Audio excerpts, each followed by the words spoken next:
Living, watching me, Facebook Living myself. Wanna up front. Perfect. And sometimes I do that to make sure it's actually doing it. So for those that are guests, the Facebook Live video right now is on our personal page. I will end up opening this up on YouTube, and then for Keller Williams, we have a system called KW Connect, which is a learning platform for Keller Williams, where we can store videos, documents, Keller Williams University course material. It's really Gary Keller's vision to have it be the #1 learning platform in the world. So that's where agents here are going to find a lot of my videos stored, to make it simple for you. So I've already kind of introduced myself. I want to ask real quick, what are you looking to get out of today's class? Can I get a couple people to raise their hand and show me, like, what is your goal with today's class? Yes, Chris. Why it's becoming a little bit more difficult to boost posts. They're getting pickier. Okay. Perfect. So we're going to talk a little bit about post, and then we're going to talk about boosting in the next class, master class around advertising. So that's okay. It's still, everything I'm showing today is going to be relevant. You're going to want to make sure that you have an engaging post before you boost it. And then in the next class next week for 2 hours, we're going to talk all about advertising. So it's really going to delve into these topics on a higher level. Yes? Driving more traffic. Perfect. Driving more traffic. Isn't that the name of the game really now? How do you get yourself seen in front of more people? Perfect. So we'll talk about that. Anyone else? Yes? A work around that new algorithm. Perfect. Yep, we're going to talk about the new algorithm and a workaround, which you'll laugh when I tell you what the workaround is, because it's common sense. We've been telling you for a while. But we're going to go into that. Anybody else? Yes? Benita? Differentiate between my personal Facebook and learning how to manage a personal Facebook and the business one. Perfect. Yep, we're going to talk about that because there's a symbiotic relationship between your business page and your personal. And I want to go into that as well. We're going to briefly talk about setting up your business page. I don't want to spend the whole class on it. Majority of today's class is about what to post, how to get engagement, and to really be that resource for your clients. So that's really what we're going to focus on. So great, I'm excited because that's everything we're going to talk about today. And I want to start off with the 2018 changes to Facebook. Right? You heard Mark Zuckerberg recently announced that there's going to be a lot of changes to Facebook. And really shouldn't be a surprise. Facebook was founded to connect people, right? Now more and more people are talking about the fact that Facebook feels more run by ads and business things and media outlets than it is your friends and family. So all he's doing is changing the math to kind of focus more on the friends and family. And when you think about it from a percentage standpoint, 5% of everything you look at is an ad or some kind of media outlet, right? He's only dropping it to 4%, so it's not like you're not going to still have an opportunity, but 4% makes a huge difference, dropping that 1%. That means you're going to see more of your friends and family and people that you interact with within your newsfeed, which is good. It's really what we wanted to do. So we're going to talk about that. The guide that I gave you has been updated as of last night, so this has been changed from even the last time I gave it to you. The first 2 pages here are all about the updates for the 2018. It's 2 pages, it kind of spells it out, and I'm going to highlight what those main things are today. I did a video earlier today that I posted about 3 tips to really maximize with the new algorithm changes on how you interact with your clients. Because it's really what it comes down to. At the end of the day, real estate has been and always will be a relationship business, right? It's no longer just posting your listing saying, why didn't it sell? Because that's not getting interaction. Unless someone's actively looking for that exact house, that's not the way social media is going to work for you anymore. It did for a while because no one else was doing it. Now everybody posts, here's my new listing. It's at 123 Main Street, 3 bedroom, 2 bath. We're going to show you different ways of posting that today. I've got a lot of examples of people that I think are doing a great job on social media, and I'm going to show those today so you can start getting in your head, how do you want to start posting differently? How do you want to just change it? It's really going from E to P, right? Entrepreneurial, naturally we hit like on stuff, or we might interact once in a while. And just being purposeful. What if you had a marketing strategy to take advantage of Facebook and every day you set a time to go in there and have purposeful conversations with your clients? Do you think that's going to change the way Facebook shows you to the world? That's really what's changing.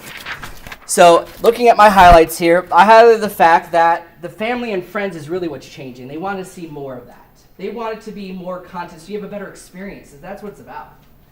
That's one of the complaints we had back in the day with MySpace. That's where it lost the whole traction, right? I know some people are laughing. So MySpace back in the day was all about getting a new friend, but it wasn't about nurturing your relationships. So more and more people kept falling off of it, and well, you know the fate of that.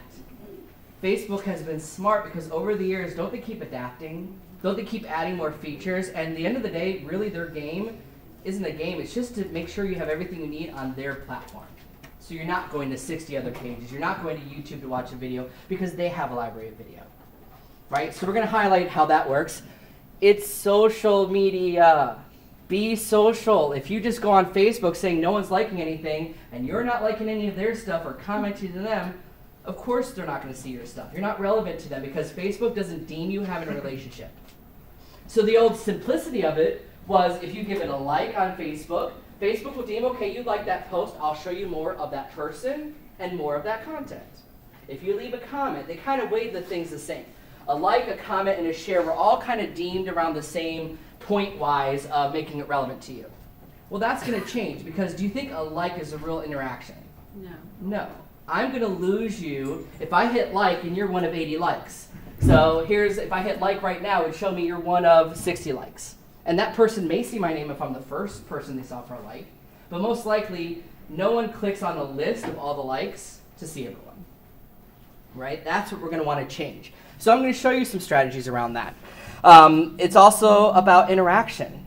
People need to comment back and forth. If you're not getting comments, if you're not getting likes and posts on anything you're posting, it means the content user isn't reaching the right people or isn't really deemed relevant or exciting. Right? So I want to show you some strategies today to change that up. Also, it's about organizing your list. Who here has more than 300 friends?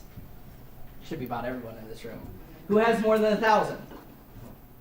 I've got 1,700. Do you think it's easy for me to find my clients in 2 seconds if I need to just look at my clients for the week? No. So I'm going to show you Facebook has its own feature of organizing your friends by location. It can organize your friends by there. So it's creating your list to keep in touch with the people. We're going to show that today. It's also about groups. One of the best strategies I heard is if you're talking about your VIP list, right? The clients who give you the most referrals, do you have a group of exclusive content just for them? Do you ask them, do you want to be part of my exclusive group? Only fee to get into this is to get me 1 referral a year. Can you do that? And then you will find out about listings before everybody else. So you're going to find something exclusive about the market that I don't share on my business page. Because groups are going to be featured a lot more too. Not just business pages. And we're going to show the business page because at the end of the day, your business page is needed because that's where everything has to live. I'm not going to go to your personal page and try to find your real estate mix plus your personal stuff. I'm not going to organize it that way. Yet if I needed to know something about a market or I can't remember that listing you shared a couple weeks ago, if I went to your business page, I should be able to find that quickly, right? Because that would really be the place it should live. So we're going to show how those two work together. It's also about being you. What makes you different than everybody else? Well, it's your personality. It's your quirks. It's the things you like. I wrote, let your freak flag fly, but not everyone wants to be a freak, so let your flag fly. Right? I'll tell you some of my best personal posts were of me at Target, dressed as Superman in pajamas, walking around the store, pretending to fly. Yet, I got the most interaction and the most comments than me saying, open house this weekend, see you at 1. Right? You're going to have to find that balance of work posts plus personal posts because they want to get to know you. And it's okay. I don't want you to share every little deep, dark secret online. And please do not use Facebook as your diary. We don't need to know what you had for lunch or if you're on the bathroom or if you're having that bad week and stuff. It's not your place to vent and do things. You're a business, right? We need to remember that. So your personal is going to be a balance. So for me, if you went to my personal page, you would see that I'm a fun uncle. I'm a funkle. I enjoy having time with my nieces and nephews. We do fun stuff together. And those posts get a lot of interaction. But that tells you I'm a family person, right? You can see that. When I was in Fort Lauderdale, I took a lot of photos at the beach. So people assumed I lived at that beach. During the hurricane, they called me panicked because it looked like it was right by my beach where I am. I live 5 minutes away. But the world had a perception that that's where I was. So you get to paint that picture and you don't have to share everything. So if you're already in your head going, oh, I don't like personal pages, I want to keep it separate, well, the trick is their goal is to be more personal. So your business page can only take you so far. You still need to personally once in a while interact with people on a different level. And you get to choose. It doesn't have to be all your clients. If it was the crazy client you don't want to work with again, don't friend them. Because they're probably going to bring crazy stuff to your Facebook page. You get to choose that, right? Who gets to be a friend. And you might just have your own personal real estate friend profile that you share with people versus your personal. And that's if you want to get more complex and have multiple profiles. To me, I have nothing to hide. So I'm going to have my personal. It's private to the world unless you're my friend or we have a connection together. Is that kind of making sense where we're going with this? And then we're also going to talk about Facebook Live because that's the thing. Right now we're Facebook Live in this class. What does that do? It creates a video. Right? Video is the content of king. So in this article I wrote, a lot of this came from, Inman News had posted it. Katie Lance is a social media strategist. She does a great job. And she had some great insight on this. So some of this material is coming from Katie Lance's stuff she shared, my own experiences from Facebook and stuff. And what she had put in here was a quote about, according to Livestream, 80% of the users that they interviewed would rather watch a video about your blog than go to your website and read your blog. Right? Everyone's always asking, how do I stand out? How do I be that agent that's different than everybody else? What's in your head is what's different. The knowledge, the training you've gone to, the things that you've learned. Are you making a video about that? Are you still shy and not afraid to make video? Right? I love the people because it's all mindset. Everything I'm talking about today, if anything in your head is going, oh, I wouldn't post that. Oh, I wouldn't show that. Okay, that's your drunk monkey in your head, a limiting belief, right? Because it's all psychology. At the end of the day, I'm not going to choose Juana because I'm attracted to her. I'm more likely to choose Juana because she's knowledgeable and resourceful, and I believe that we have a trust that she would help me. Any look in the mirror saying, I don't like the way I look on camera, is only in your head. That's you. People aren't hiring you for looks necessarily. They're going to hire you for, are you going to help me? Are you going to trust me? And the easiest way to do that is to do video. Yes, Are Beverly? you going to talk about where to post things? Like, do we post it on Facebook or do we post it on our webpage and then share the link? We're going to show a little bit of both because I want you to know. At the end of the day, she raises a good question, right? Where does the content come from? Well, Facebook's ideal world is all the content comes from them. So links like you notice now in YouTube videos are no longer a watch the video. It's like click here and go to YouTube. Well, they don't really like that anymore because it's taking them off of their platform.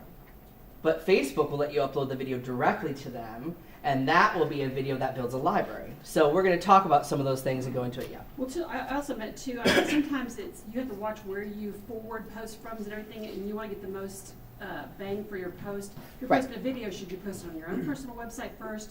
And then have other people direct to that? So when it comes, that's a great question. So where would I put the video? I'm actually putting it in two places. Any video that I do, if you see it on Facebook Live, it might have been first I do it in Facebook because Facebook wants the physical file. So put a video in Facebook. That means if I shoot a video right now on Facebook Live, at the end of this video, it's going to say, do you want to post this? I can also download it to my phone to share later. And in that case, I would download it and put it into YouTube. Because at the end of the day, while I want that content on Facebook, I also want it on my website. That would be a great way to get it on there. So I'm going to have it in multiple forms. And it is a process, but at the end of the day, what I want is a smart Facebook page that's got every content you would want. And when you go to my website, what's the name of the game? My website should have content. If it's just listings for sale, no one's coming to my website because they have other sites for that. Zillow, Trulia, Realtor.com, like they have their preferred searching site. Yet they don't have my experience to talk about the Carmel neighborhoods. They don't have my experience to talk about an event that's happening down the road necessarily, right? That's what they're going to want to come to you for. So I want to get it on my website as well. Yes, Mohammed. So when I was making my work Facebook site, I was not following people because I don't want too many interactions coming to me, like what they're doing, where they're going. So I'm going to turn those on and say, like you're saying, that I should know about them. But how can I make them follow me also so that whatever I post, they do get to see? Can I force myself being followed?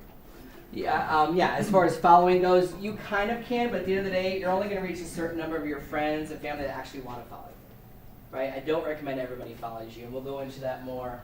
Because if everyone's following you, Facebook's looking at the fact of are you relevant? If you have 800 followers and only 2 like anything you post, what did Facebook just say? You're not relevant to the world.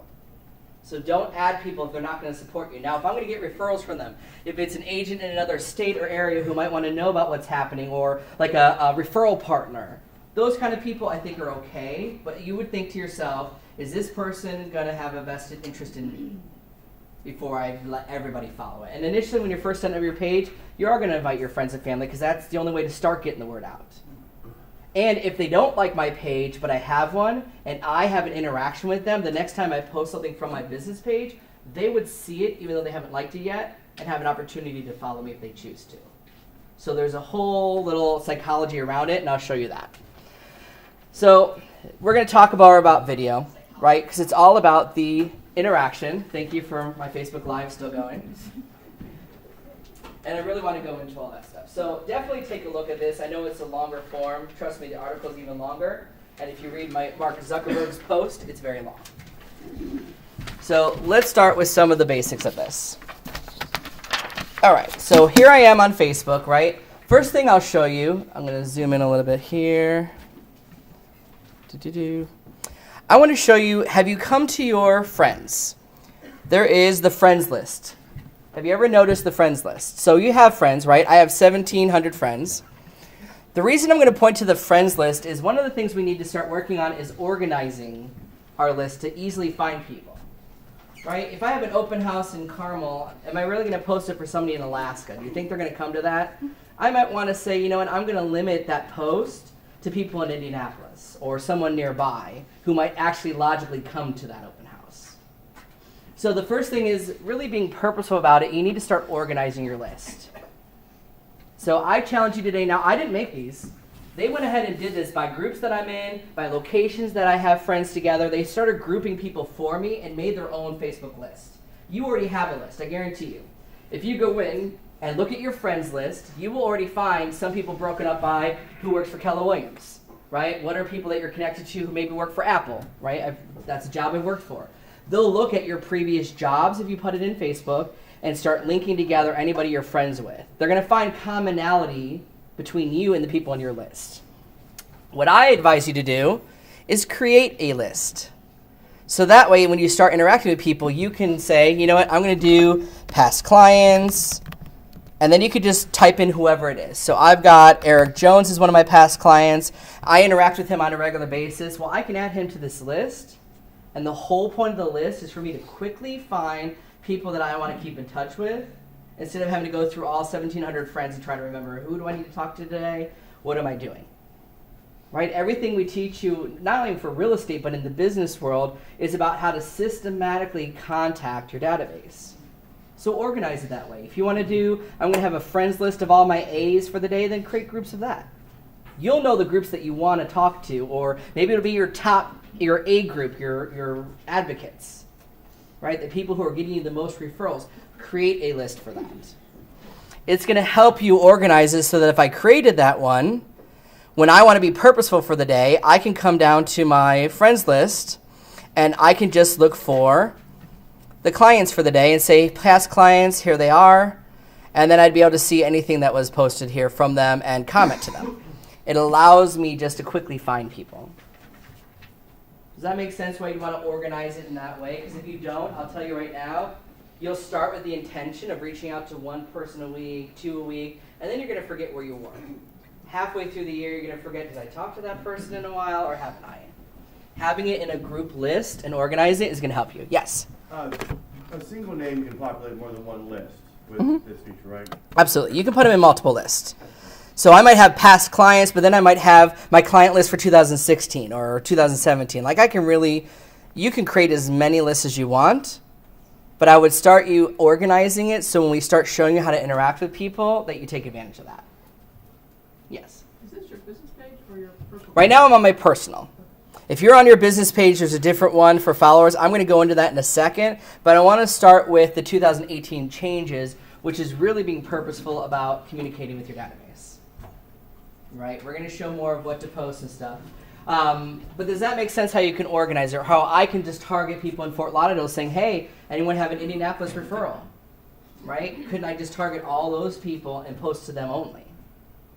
It's going to allow you to communicate the right message to the right people. So take advantage of that.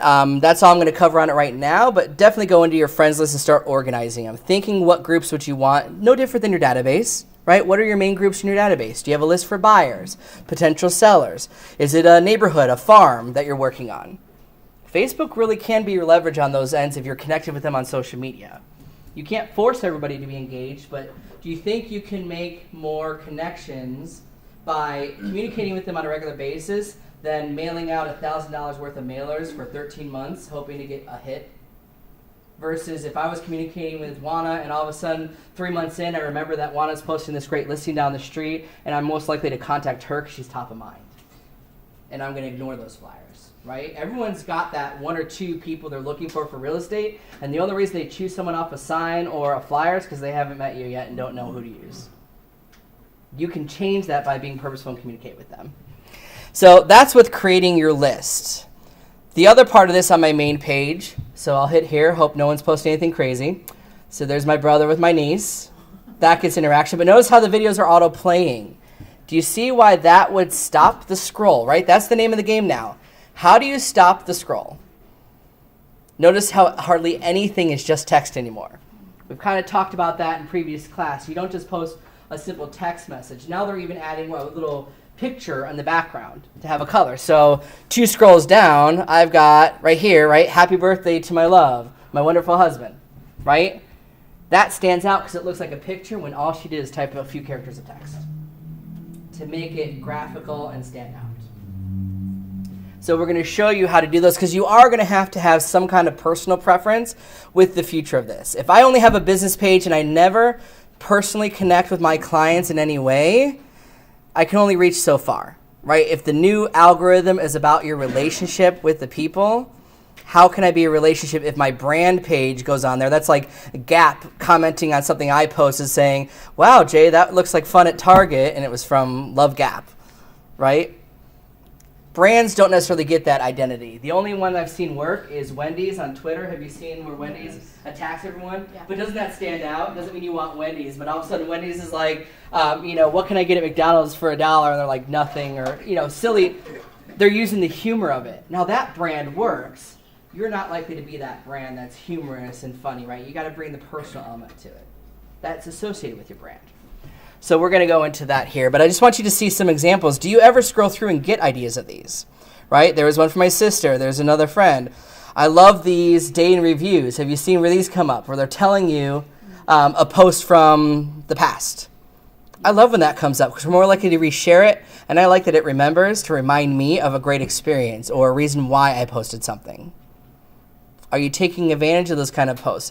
That tends to get more interaction because if I repost something that had a lot of traffic in the past, like my Superman photo, if I were to repost it right now, people would go crazy commenting and it would just keep living.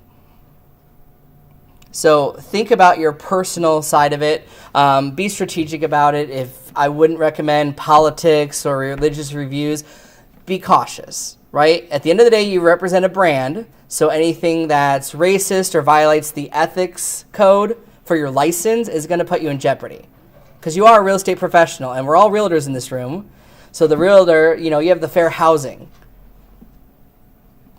And it seems like it would be common sense, but, in my previous company, we fired somebody because they just wouldn't stop posting racist things. You're a business. Even though you're personal, I want you to be personal and have your personality, but you got to just remember that. If I were to post a political post, do you think I might lose half my audience who think the other way? Now, I think we should all have our own right to your views, and you can discuss it like human beings. That's just not the way Facebook and social media tends to take it, right? It's the extremist, that it goes one way or the other. You also need to be cautious about what you do hit the like button on and comment on. So while I didn't post anything that may be offensive or that may be really super political, if I thought something was funny and hit the like button, I just told Facebook that I thought it was funny, and they're going to tell my friends that I thought that was funny. Same thing with commenting. So I'm very cautious on it. I'm in leadership now, so I'm more likely to support all of you and like your posts, but when I was competing against you with my own listings and my own stuff, I'm less likely to want to comment in your open house, because what does Facebook just say? Hey, you like Kristen's open house. Let's tell all your friends to go to her open house. Well, they're my clients, so you're going to find a balance with that. And I know our urge here is like, I'm going to let all my realtor friends like my business page. I'll tell you, all they're doing off your business page is getting ideas. Because why would they be on there? Are they going to buy a home from you or sell a home from you? Referral maybe, but most likely they're not. They're just there for ideas. So keep that in mind with it. I'm not saying don't be friends with people. That's somebody that I'd probably be a personal friend with and probably not be on my business page. Doesn't mean people can't find your business page, but does that make sense why you would want to just be cautious about what you post? Just pause, right? What did you always get taught? Think before you speak. Well, think before you like and think before you comment. Is this going to be offensive to anybody, or is it going to come across like not my brand? And I've done the accidental like and like hit unlike, like, oops, I hope they didn't, because that happens in our scrolling. So we're going to talk about the different ones there, but I just want you to start getting ideas of, look at your news feed. Do you see a lot of sponsors? I mean, I've already seen 5 ads just scrolling in the first minute of different supervise. So there's Simply Safe already showed up. Let's see, it's like 5 posts, and then Here TV is a sponsored ad, and then I can see some other posts, and it doesn't like the recording and scrolling, but you get the idea. So we want to pay attention to those things. All right, so let me shrink this down a little bit. So before I go into the different posts, let's start with the basics. Who here has a business page? Show of hands. All right, about 99% of the room. Good. Who here consistently posts to their business page? Less hands. Great. Because that's really what it's about. Now, I think our struggle is we get a closing and we're so excited about it. We run to our personal page and we share, just had a closing, congratulations to the family. And while that's good and they got some momentum, what did it tell? You as an individual did something, not your business page. And the only difference to get it to work right is to post that on your business page and then share it personally. So that way they know your business page had this great celebration. We're celebrating to remind everybody you're in real estate and that your business had a success and that you are a representative of that business. So that way it starts correlating the two together. Yes? As you said, most of us have our own business page. Mm-hmm. The concern that I have is, being careful not to just keep posting real estate stuff on my personal page, because eventually I'm going to turn off your friends and those people that look at your personal Facebook page. Also, I've heard differences as far as what Facebook will allow, as far as business posts to your personal page. And we hear some horror stories that they've shut down realtors, mortgage people, title companies, whatever, Right. because they're doing too much business on that person's personal page. Question to you. Yeah. Is that a concern? So- Is it not a concern? Whatever. Yeah, well, it's definitely something you should be worried about, like pay attention to. So to address this question, in case you couldn't hear on the video, what he wants to know about is, what is kind of really the rule as far as my business page and my personal, right? What are the rules from Facebook about posting business on my personal over and over again? What are the ramifications of that? So Facebook actually says in their rules that your personal page is not to really promote business. It's not to be a business page. That's why they created business pages. So if my personal page is nothing but just listed, Facebook's going to maybe start off with a nice little notice saying, hey, have you thought about a business page? And eventually people who do nothing but business on their personal page get told that you're in violation of the Facebook, guidelines, and will kick them out. Now, I haven't come across many agents who've had that happen. When it comes to your business page, it should be all real estate, because that's really where it should live. Personally, though, 80-20 rule. 80% of my posts should be something personal, something I like, something about the area, not about a specific sale. And 20% of my posting would be about, once in a while, I'm going to share maybe 1 out of 5 posts. Here's a listing that we just happen to have. Here's a sale, because that's where you're going to find your balance. And stay out of that violation of Facebook kicking you out and saying you need a business page. So it actually is in the rules about making sure your personal does it. And I'll hear people who tell you, I've never had a business page and they never kicked me out. I do everything on my personal page. Good for you for now, but they're paying attention to those things. Because at the end of the day, unless I'm physically buying a home from you right now, is everything you post on your business page relevant to me? No. Do I want you to be aware of it? Yes, but once in a while. So that's why I think with the personal and business page, a way around that, if your posts aren't all houses for sale on your business page, and maybe you post the top 10 restaurants for pizza in Carmel, right? Or I just went to this great restaurant, let me share my review with you. Because aren't we also the local expert, not just buying and selling home? If you want to change the narrative and what people think of you and the industry, share more things. You know, my kids go to this school. I'm not here to say this is the one to go to, but here's my personal experience. Here's my personal experience with, I just sold my own home recently, and share that with them. Like that vulnerability. That's what people want. The people who've been doing well with video for a while aren't the fancy, hugely made video that's sitting there on the screen and, you know, Barbara Cochran comes in saying, this is the best agent in the world. Hire them today because they paid for that. What does well is the woman sitting in the car, dripping wet from it raining, saying, y'all, I was just outside of the home, and I was showing these buyers this beautiful house, and it's raining cats and dogs, like, because it's vulnerability and it seems to be more natural and authentic. It's what people want, authenticity. Are you being your true self online? So that's what we're going to find more of those mix of to go in there. But yeah, to answer your question, your business page, I expect all that to be business or local things to do related information. And once in a while, I'm going to share that to the personal. On my personal page, though, I need to find out who I am. What are the things that I like? If I like going to a show downtown and seeing theater, I might share about, hey, did you know Wicked's coming back? Or if it's something I like gardening and we're getting ready to, you know, I saw the plants are starting to get out at Lowe's and Home Depot. I might talk about what my favorite plant is and start planning your garden for March, right? Because curb appeal matters. Find your interest, because then it'll be fun, right? Wouldn't that be more fun to post about things you like than having to force yourself to say, okay, home prices are down in this area, home prices are up. I mean, some of us are passionate about it, but naturally the world isn't passionate about that. I'm more likely to reach people with a gardening post than a just listed post. So I'm going to have to balance both. All right, so let's go into business page etiquette, like setting it up and some basics real quick. So if you're following along in your guide, I'm on page, actually let me come back to page 3 first.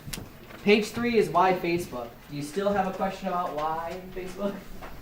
Over 2 billion monthly users are on it. 2 billion. No one else comes close. Yes, there's other channels out there. Instagram, people ask all the time about, should I be on there? Yes, when you're ready. Don't force it.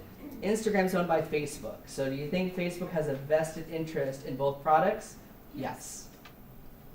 To me, if this is the #1 social media channel, I'm going to get behind anything they own to stay relevant for my client and to be in front of them. So you're definitely going to want to take advantage of that. And to answer your question, Benita, about the personal and business, it is both. It really is. Because you can only get away so far with business being on your personal page. And my business page is never necessarily going to be me and the kids out somewhere, unless it's like, hey, we just went to the zoo. Let me share with you my review of the new Holiday Light Show. Right? When I did that for the zoo, that was fun with the kids. That's something I could post about that mixes business and personal. People want to know that you have a personal life behind I sell houses. So that's why I always say both, and you are going to need both. So the business page, if you don't have one, by the way, under your home page, under Create Page, you would come here and create a new one. So people always ask, well, what's the best one? And you'll hear different people. To me, if you are McDonald's or Keller Williams, you be a brand, because I'm in different places. However, if I were a local person living in Carmel, do I want the brand or do I want the local expert in my neighborhood, in my town, on my street? Local. So local, if you're going to do your business page.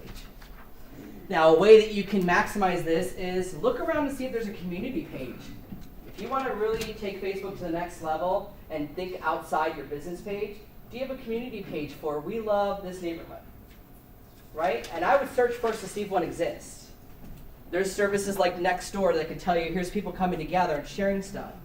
Because what can happen is if you use a community page at a high level, it's not about real estate. My name won't even be on it. It's not about Jay. It might be We Love Carmel, and everything on there are the events that are happening in Carmel this week. Here's the school's dates that you might need to know about. Here's the bake sale that we're having down the street. Here's the garage sale the next day. If I post things like that, what happens is people in the community will like that page, and then they'll start contributing to it. it'll take a life of its own, yet I'm the only agent associated with it, and they don't need to know that. Because I am the local expert, and once a month I might put in there, here's your local statistics for what's happening in Carmel, so it's not all about real estate, but that would be an opportunity to take it to the next level when you're ready for that, to create your farm community page. I'm the farm for this neighborhood, and if there's already one there, I wouldn't do it, and if there's one existing and no one has been on it for a couple months, it's an opportunity. If someone has created a page for that community and every week they're commenting or posting something, then get involved with the page and just be a resource for those people there. Posting once in a while. Be ready to answer when someone says, who has a plumber in the area?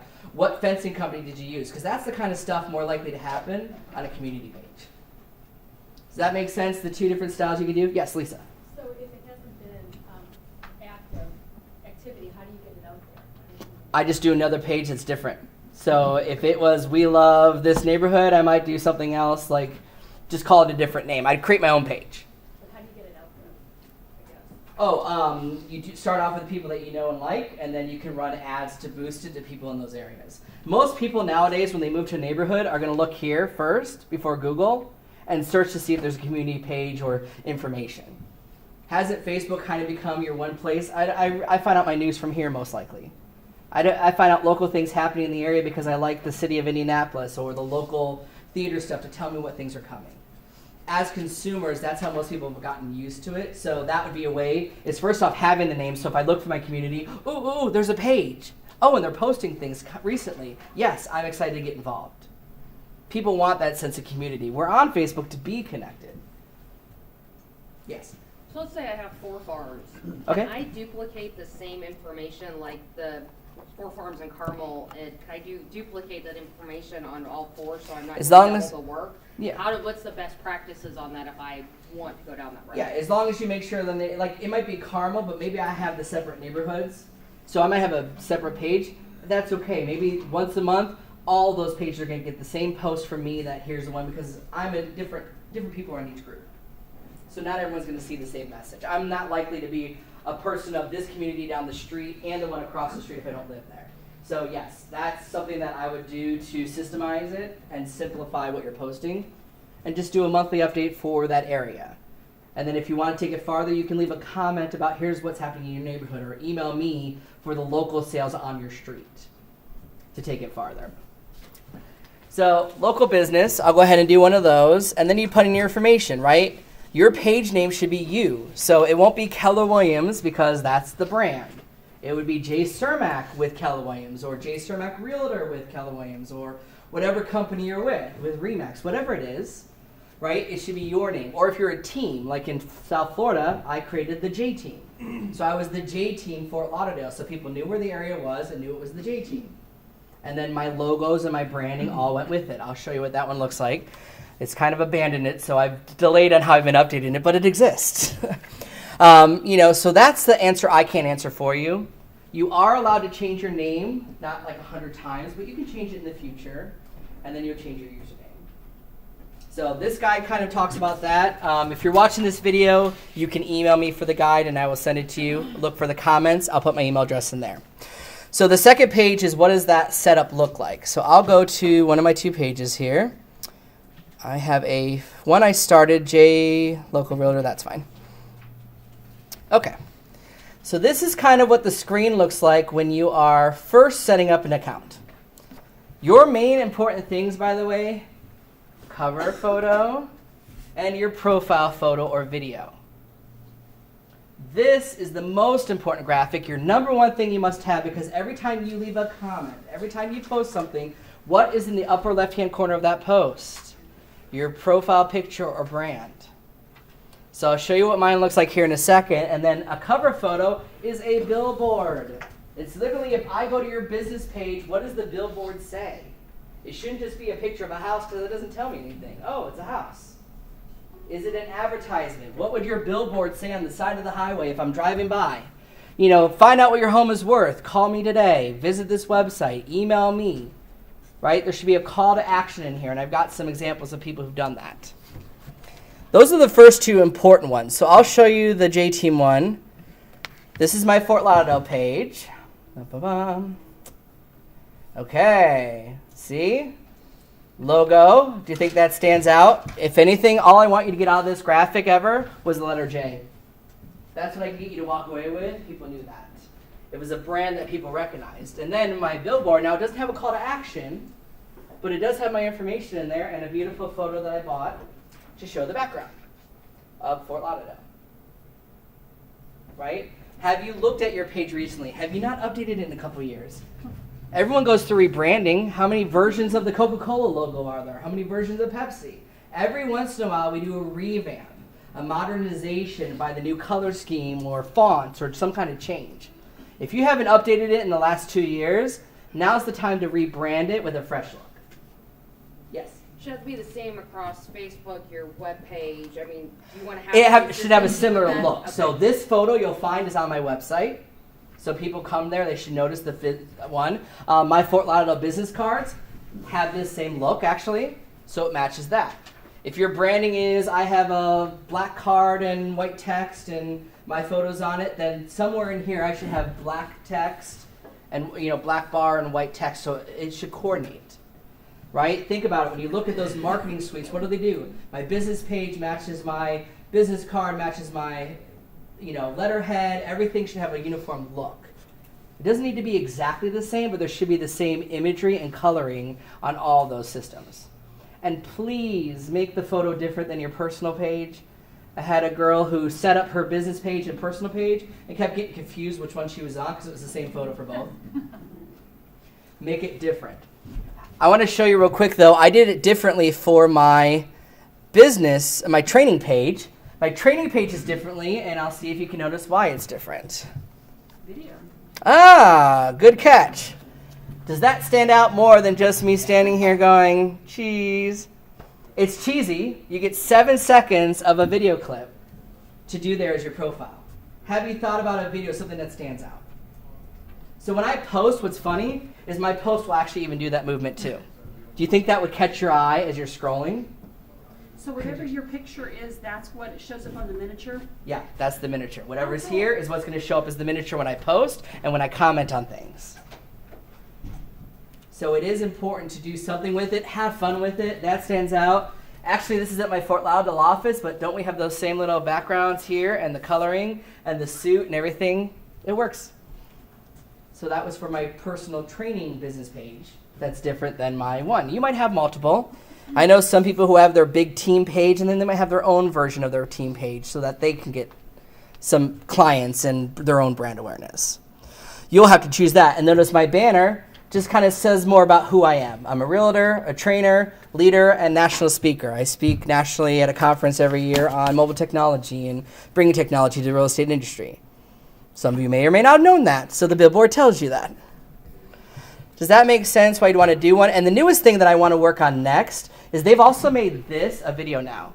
Your cover profile could be a video. So my next goal is I want there to be a banner of a couple little billboard slideshow, right? Because couldn't I do one about, hey, do you know what your home's worth? Contact me today. Home prices are up 50%.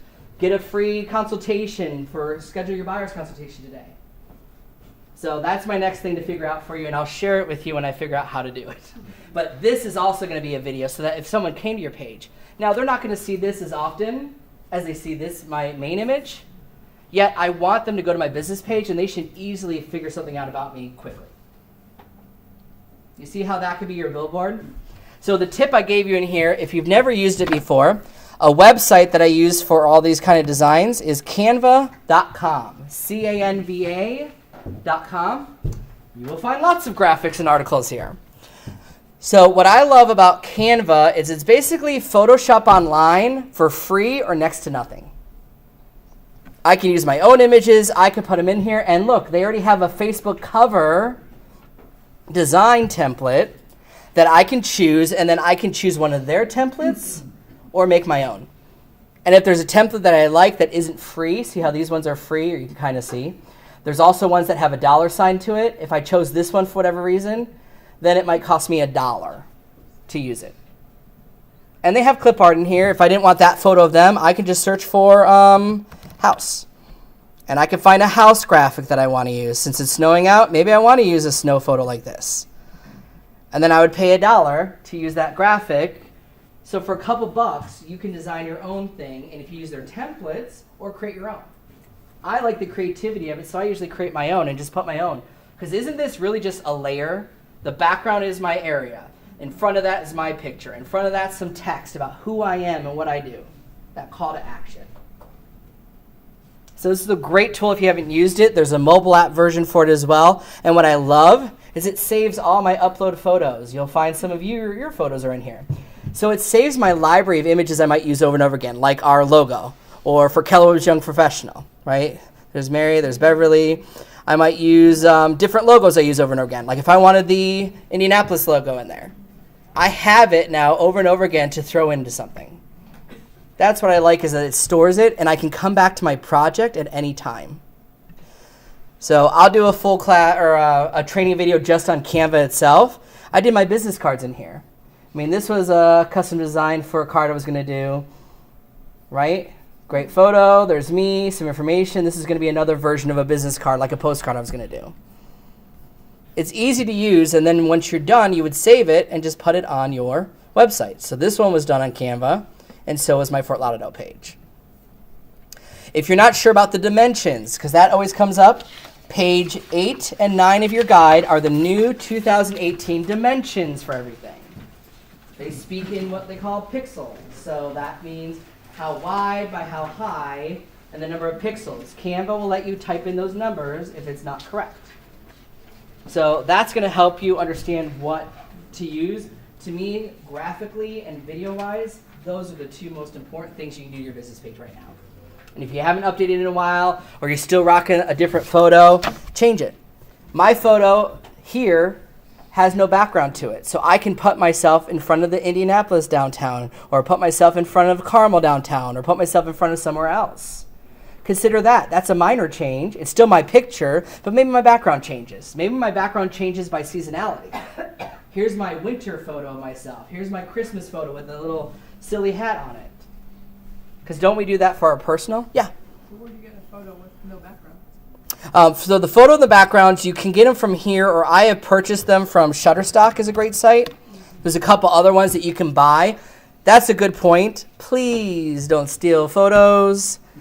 Copyright laws, especially for real estate agents, were targets. So if I needed Indianapolis, I can search here and purchase the rights to use Indianapolis background. Well, I meant Europe. Oh, with the transparent background, you mean?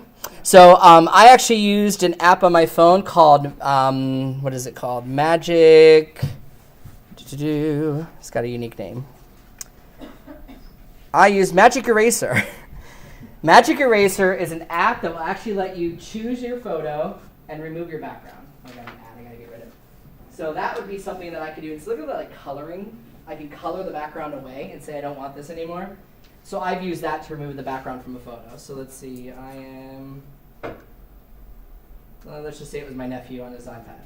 If I wanted to cut him out of the background, if I use this app, I can go ahead and use this little erase tool and start erasing the background that I don't want, and then save it to my phone. It's only an app. Yeah, Magic Eraser. There's a couple other ones out there. Just look for app that removes your background. I do a lot from my phone. I've used Canva on my phone to design things or different stuff. So, and if you need images for your background, personally, go take a photo. Aren't you out touring homes and in different areas? Own your own photos. Just take a great image and use that. And if you need to purchase, then there's some really great ones here that you can buy the rights to use it. All right, so that's enough about the design of it. But your goal being, this is an important banner, and eventually I'm going to want to change this to a video of some kind and let it do its own like photo slideshow or some kind of movement. Because that really is the next frontier. I want my picture to move so when people see it, or it might be a version of my logo. I can have it just flip a bunch of different colors. Or maybe it's the J starts bouncing or something, just something that moves and catches your eye. So the other thing that's important on your business page is, do you have information about you? Do you say where you're located? Do you have the right email address, the right phone number, the right website on there? If you haven't updated your information in a while, or if yours still says, in 2014 I did blah, blah, blah, it might be time for a refresh. So if you're creating it from scratch, great. Update your story constantly, because doesn't that matter whether it's from Google's standpoint or Facebook? Don't we want it to always be fresh? Set something in your calendar to remind you at least annually to go in and update it. Last year we sold 60 homes. This year we set a goal of 80. That'd be great to know if I was your client. I'd like to know that. Oh, wow. That's really cool. I didn't know you did that. Because they're only thinking about you help me sell my house. Right? Are you taking advantage of those stories? So I'm going to come back to my setup one, my fake one that I'm working on. Okay. Local J Real. And there's a million other things you could do on the pages. I just want to start with it. And they have this nice little welcome to your page tour guide. Take advantage of that. Because another thing that's going to be important is your username, right? You have your website name. Facebook has the same concept. Facebook.com/ what's your username? I'm not going to make it really long like J Cermak Real Estate Agent because that's way too long. But if I have the J-Team Fort Lauderdale or jteamfl.com, that would be a great username that would make sense. Visit my website, jteamfl.com, or go to facebook.com/jteamfl. The naming should be similar. Whatever your website's going to be, if it's J Sells Indie, Janice Sells Indie, Indie Sells Indie, whatever it is, something along that line, it should have a common theme for your username. And username you can't change 100 times. They might let you change it once or twice, but that one's more tricky. So make sure it's a username. If you're part of a team now and you're not sure if you'll be on it forever, make it your name. Facebook.com/jcermak. Because that way, my name goes wherever I go if my brand changes. Because sometimes our brands do change or we evolve.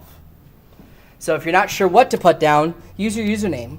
Because I'm sure no one else should have that. And then you want to make sure you have the right information. Yes, Jeanette. Do you know if there's a restriction on the words you can use for that? Because I couldn't use group. You have to be careful. Part of the issue is between what Facebook's rules are, and then there's also the National Association of Realtors rules, and like some states were cracking down on people saying I'm realty. I could say J Cermak Realty. Well, if that gives the public a perception that I'm a real estate company, people in like California and certain states have already started suing agents for that name. So you want to make sure that you might use GRP because it still gets it out to put it in there if they won't let you use the full word group. Yeah. There's not a one-stop guide on it. It's really trial and error to see what they say. You can usually dispute it if they say we rejected it for something. There's usually an option that says dispute this, rejection. I would do that and see from Facebook's standpoint, why did you reject this? Someone else have the name? What is it? To get more clarity on that. So make sure you've got your page updated. Are you adding services? Did you know you can add the ability to add services? Don't we provide services to our clients? I don't have to put a dollar amount next to it. I'm not going to say, list with me, 6% commission or something, because that you want to put in writing on a website. However, I might say, schedule a free real estate consultation. Have a nice image here, and that would be one of my services that I do for people. Home staging, whatever it is. Free photography with every listing. I mean, there's creative ways that you can make it to make sure people know, if I went to your business page, how much information can I get from you? Now, hours are tricky. Some people like putting in the hours. I work 8 to 5. Well, if I work till 6 and I'm only available in the evenings, I might disqualify you by that. While a business office may have hours, I disagree with Facebook on that, and I don't put hours. And I don't put 24 hours. Please don't put 24 hours. Because then they think at 3 in the morning you're going to answer them. So I've actually left mine blank to say no hours listed. Because I can't. I wish they had that one by appointment only, because that would make more sense. Contacting me. Right now they don't have that. So yes, Facebook will give you a suggestion over and over again. Choose hours, add hours, add hours, and you just keep ignoring it. Unless you want to say, I only work this. And some people do. We have agents who only work Monday through Friday, 8 to 5. And they tell their clients that. That's okay. It's however you want to run your business. So make sure that you've got all this stuff filled in. Obviously, we know reviews are going to be important, right? You're going to want to ask for reviews and get reviews. And I'll show you a couple examples of a few agents in this office who have reviews and how they have their cover set up, because you have to think of your cover photo as well from a mobile standpoint. When you're doing your cover photo, I forgot to mention, make sure all the text and imagery is center. Because when it goes to the mobile phone, it doesn't just shrink down your banner. It actually only takes the center part of your banner.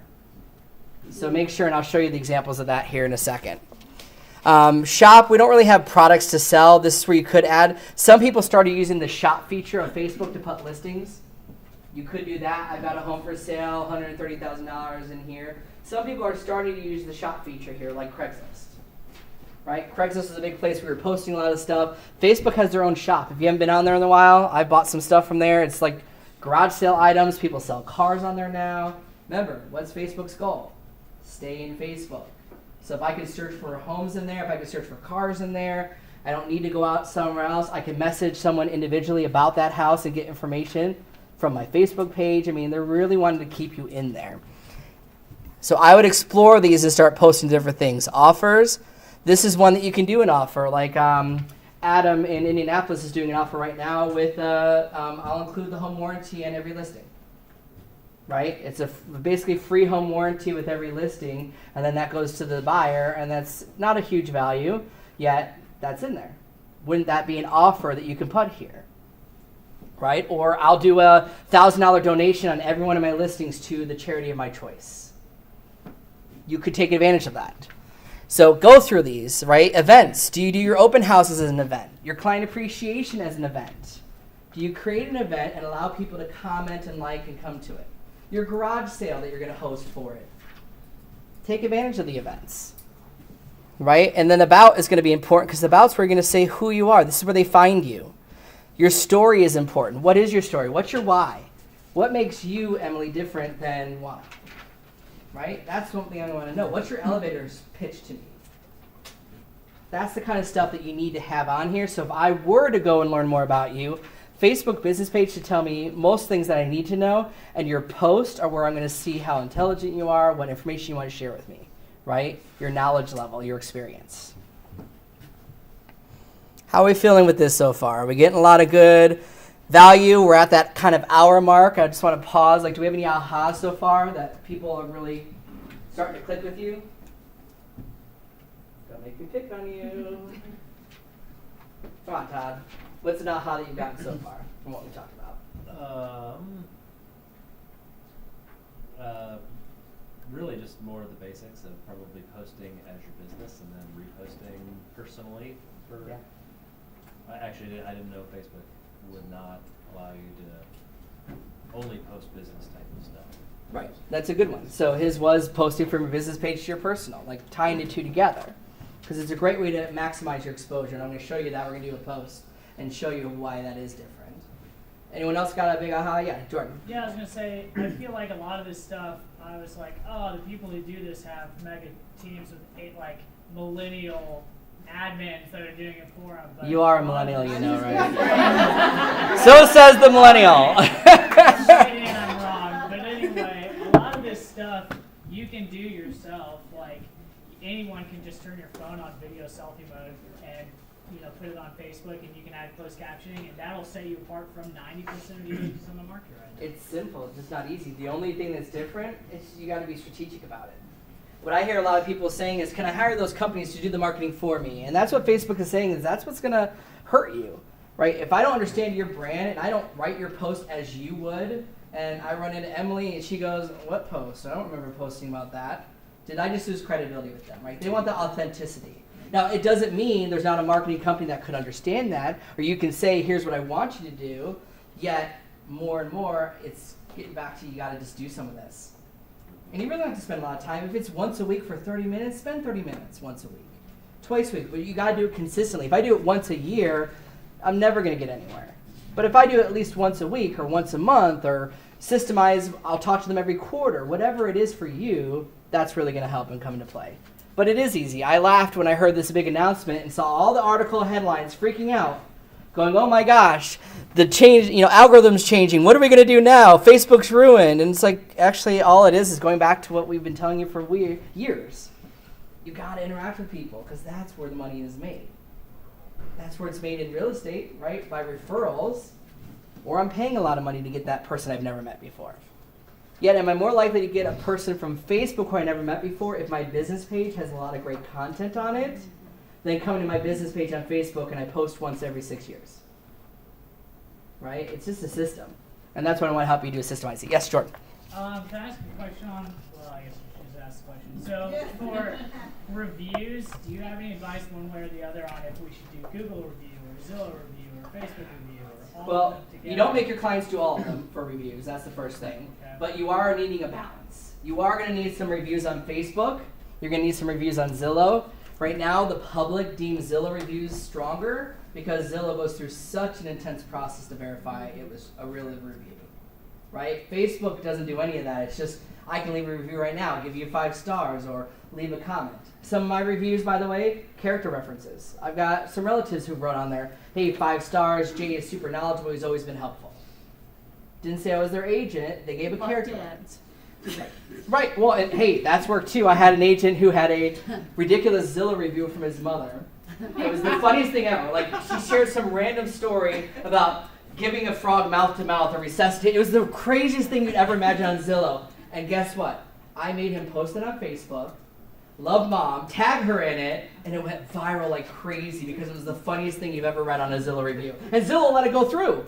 It was the funniest thing, but that kind of stuff went well with Facebook because it got to match his personality. It showed that you're a real estate agent, and it also showed the hysterical side of, well, so says my mom.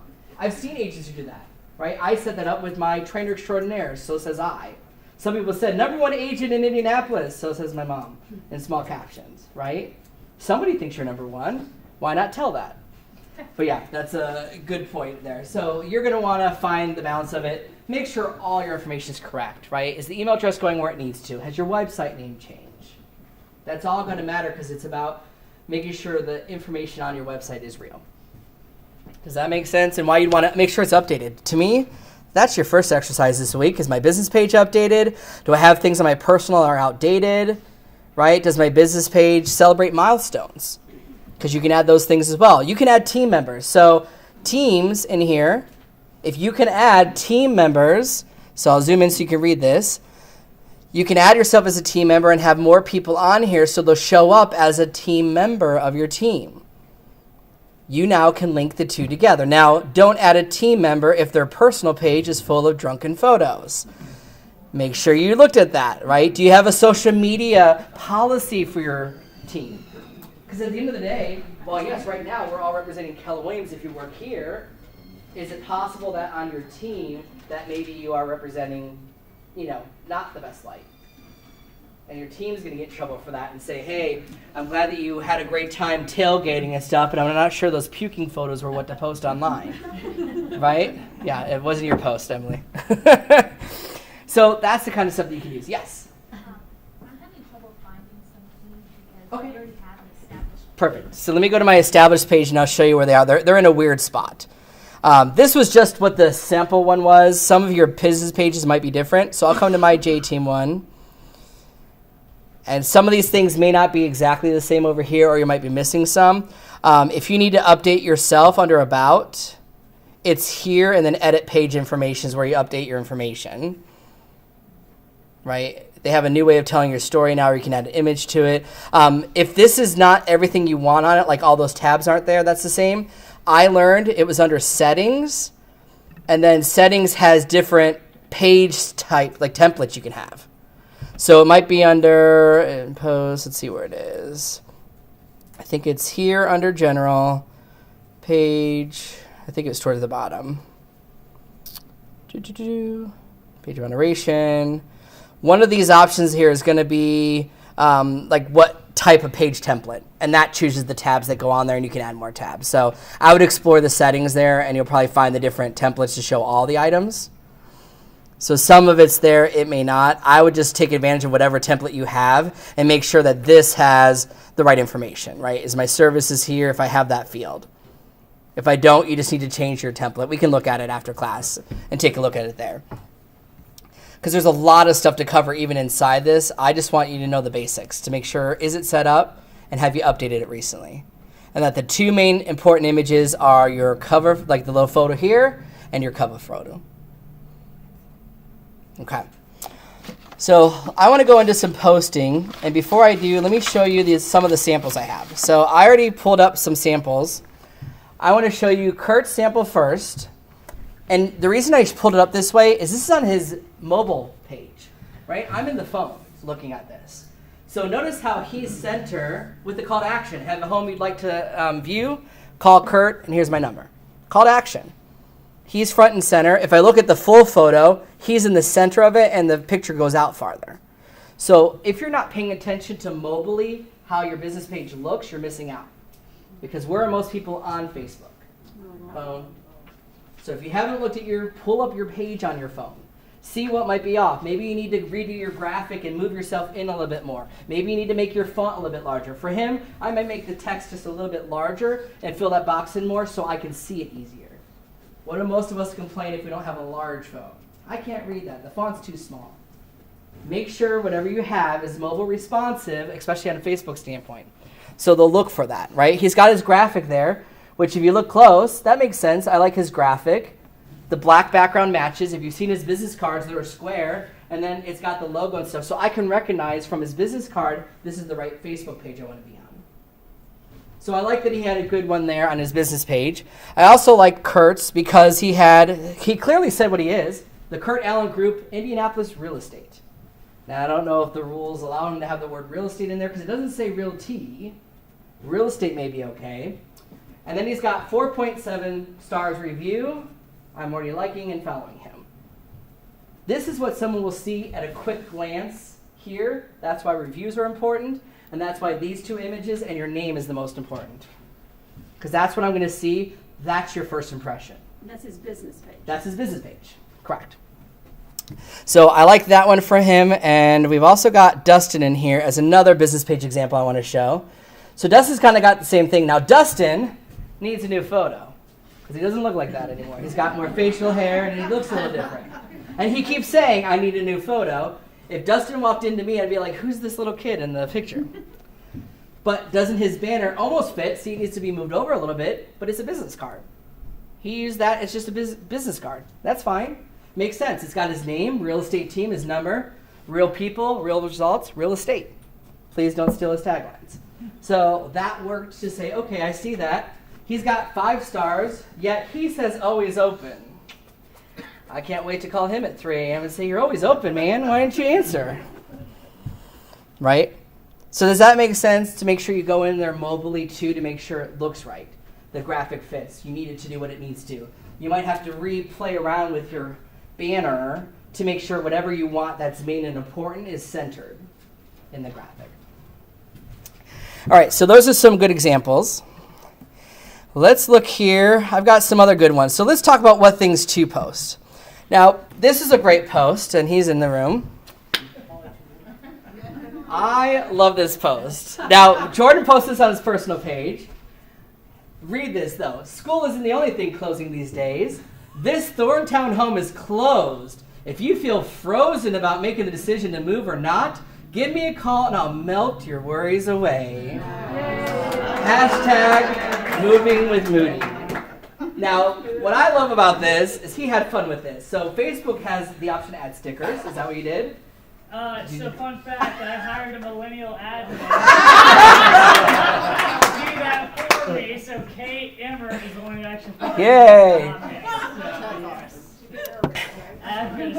But do you think that stands out just slightly different? The verbiage was fun. It matches his personality. I laughed at it. I'm like, this is brilliant. And it'll get more interaction. Now, he did this on his personal page. I would challenge, or was that your business page? It was on my business page, and I shared it to my personal page. Which is fine. That's the right way to do it, but it looks like up top, I can't tell if that's your business page. Maybe your name. I think your name needs to have something else in it. Okay. Because I would have thought it was your personal page, but I could tell it's your professional headshot. So, but that's good because he shared it to his personal and stuff, and then he added something. So you can add stickers, right, to it. He found a clever way of saying closed. Do you think, is that something you can do? If you're funny, do that. If you're not funny or punny, please don't try to do it. It will fail. Or it'll be more funny watching you try to do it and fail. Either way, that got a good chuckle. Yes, Patty? So where do you find those? Sure. When you're posting a picture, I'll show you, you can edit a picture. They have in there the ability to add stickers to a photo. So that way you can do that. I've done that for birthday videos and different things. Yeah, if you're on your phone, it's when you actually post a picture, it's got an edit button next to the photo. When you're in the editor, you can add text to a picture. You can add stickers to the picture of different things. So I know Disney doesn't have the rights for that, but they gave Facebook the ability to add a sticker to it. That's how they did that. So we'll do another one on there, but I want to start showing you different ways. Hashtags. Does anyone know what a hashtag is, or pound sign? All right, 3 hands, perfect. So a hashtag, it's just grouping together a conversation. Now, Facebook is smart enough to know if I wrote Thorntown home, I don't have to do hashtag Thorntown. Facebook will search everything I wrote plus the hashtag. What the hashtag does do, though, is allow you to create a brand. So I liked hashtag moving with Moody. That was clever enough that I would remember that. And then anytime I click this hashtag, everything that ever had that hashtag in it will show up as one conversation. That's what the hashtag is doing. It's grouping together the conversation. I don't recommend 600 hashtags. Pick 2 or 3 of the main ones. Have one for your own. Is it J Sells Indie? Is it the J Team? Is it Moving with Moody? Whatever it is, have your own version that you use on all your posts so that it separates your brand.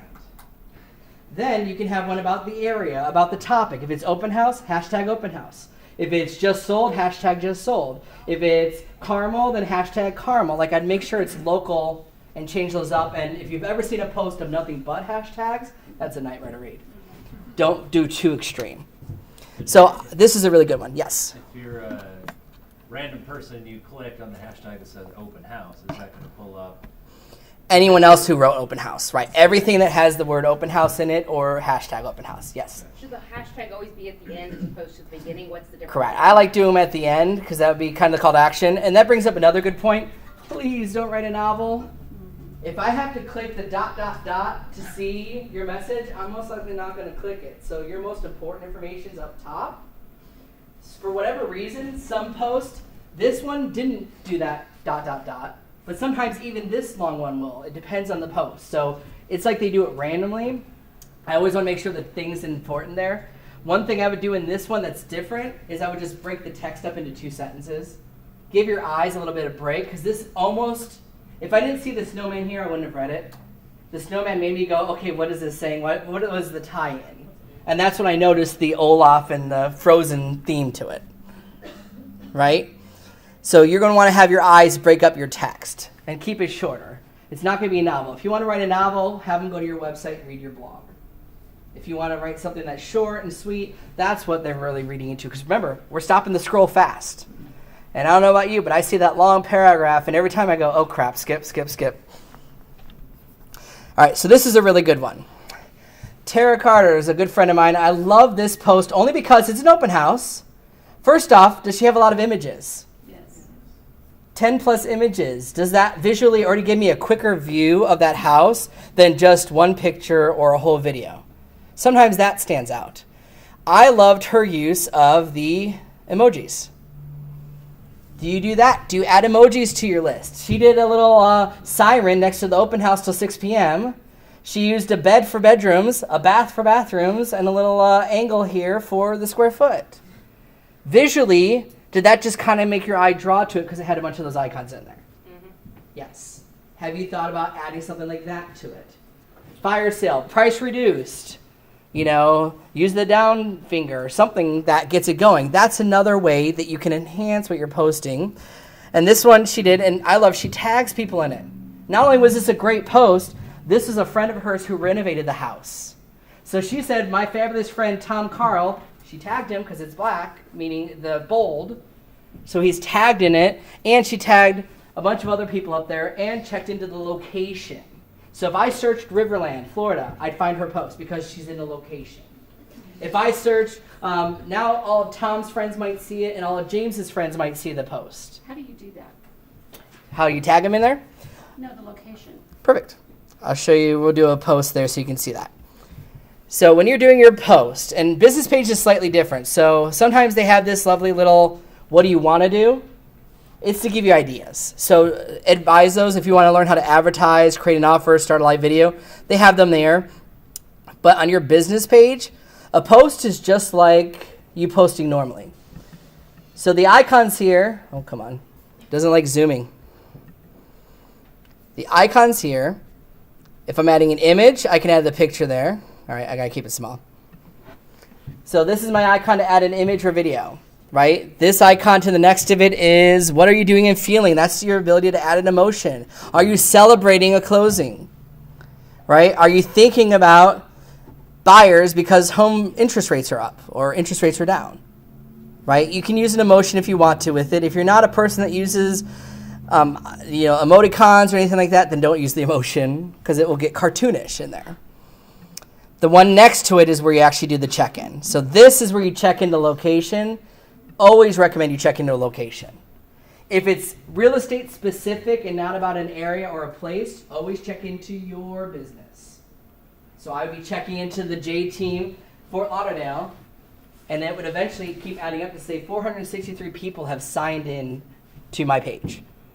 Probably 400 of those are me, but the world doesn't need to know that. Because every time I do a post, what am I doing? Lumping this post to that location. So that location has an address to it. Now, if it's a local thing, like I'm at a specific restaurant, or maybe I'm near a lake, or I'm in a specific neighborhood, that's when I would check into the city or the neighborhood for that. Yes? Does that automatically, if you have a business page, does it automatically become an at thing, or do you have to set It will. It's already there. Oh, you mean the at sign?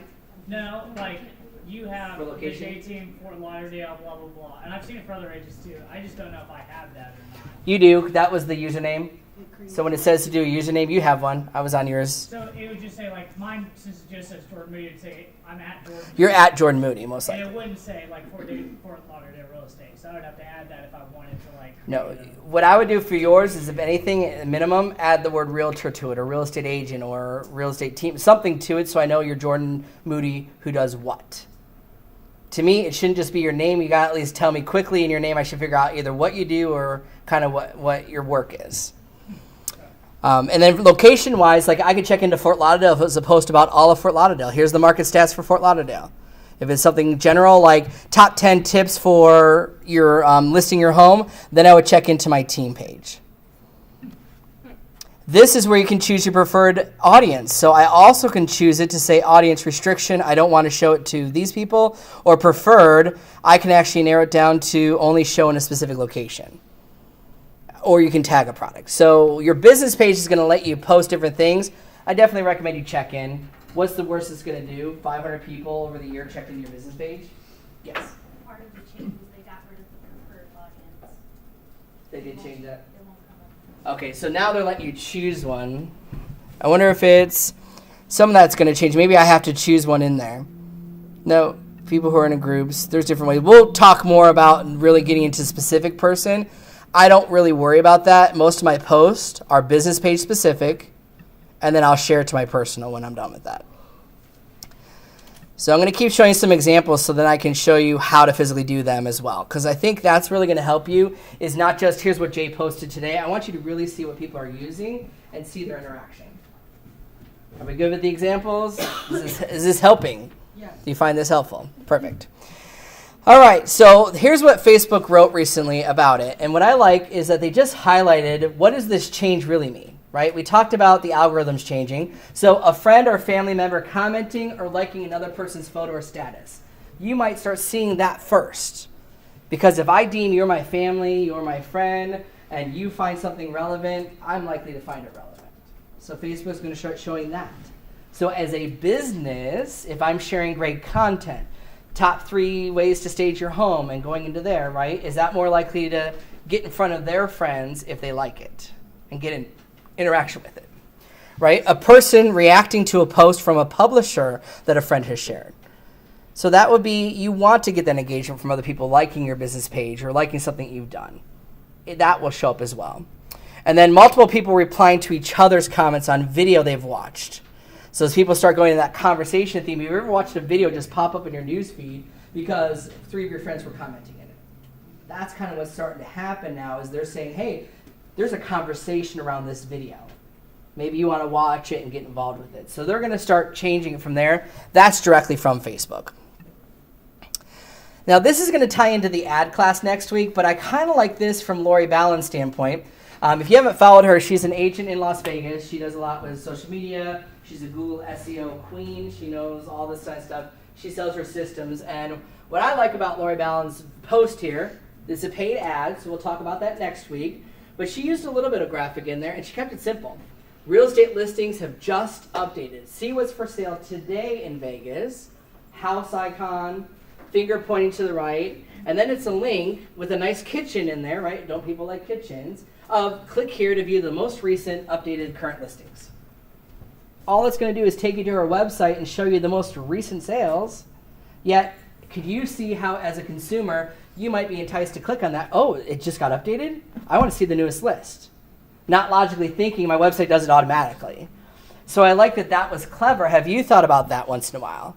Hey, find out the latest listings that are happening in there. Click on my site and view this. So I'll show you how to do that there. Now, she boosted this and paid an ad because it's sponsored, right? Yet most people don't even notice when it says the word sponsored sometimes. We just look for the content of this. So I thought that was a good example. This one I loved. So yesterday, Mark Pattison wrote a text that made a little graphic behind it, right? If you're not loving your dream home, and I love the little heart and the house, what concerns you most about making the move? Question mark.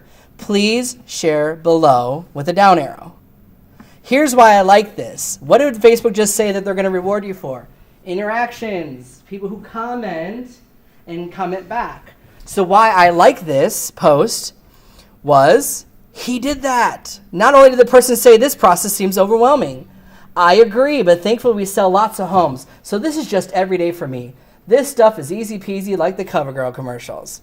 So he had fun and personality, but didn't that feel like a human responded to you instead of an auto chat bot or no one commenting at all? Or a millennial admin. Exactly. Right here, selling my house and not being able to find another one. Isn't that a big concern for a lot of people? Don't worry, we'll make it a contingent sale. Hello, smart wording there. Because the people are going to go, what's that? I'll get the job done.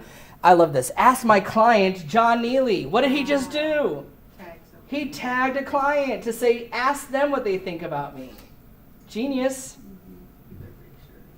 Right, make sure they're good and they're going to say nice things for you. Think you want to. Do you think that the person, that John Neely knows the person that asked that question? No, he won't know them. So they're not connected together. But what Mark just did is he connected the two, which is smart, because wouldn't that be a way? Now, I would obviously, before I ever did that, I'd make sure for my client, is it okay if, if I send you somebody, would you say something nice about me? Correct. So now he can reply back to it saying, Mark was an amazing agent. I love blah, blah, blah, blah, blah about working with him. I just thought that was genius because I haven't really seen many people doing that. Are you tagging your client in to say, hey, don't take my word for it. Ask the Jones family.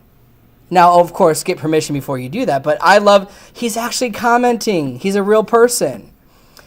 Scared of the change, not finding it as good of a value. I understand that. Change is always hard. There's a reason why it's not your dream home, though. Always time for an upgrade.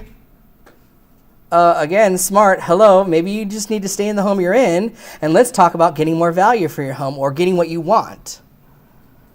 So I thought not only was this great for interaction, but man, Facebook is loving this because they just had a conversation. Not only did the person comment, he commented back, they can comment again or private message offside of it. Right? That was a really good interaction one. So I like that. And it all started with a simple question. Heck, that's one you can share and post. Yeah. Jay, is this his personal page? Now, he actually did it on his personal page. Although it's got his business profile, so Mark does it a little bit different than most people. Actually, it could have been on his business page, looking at the photo.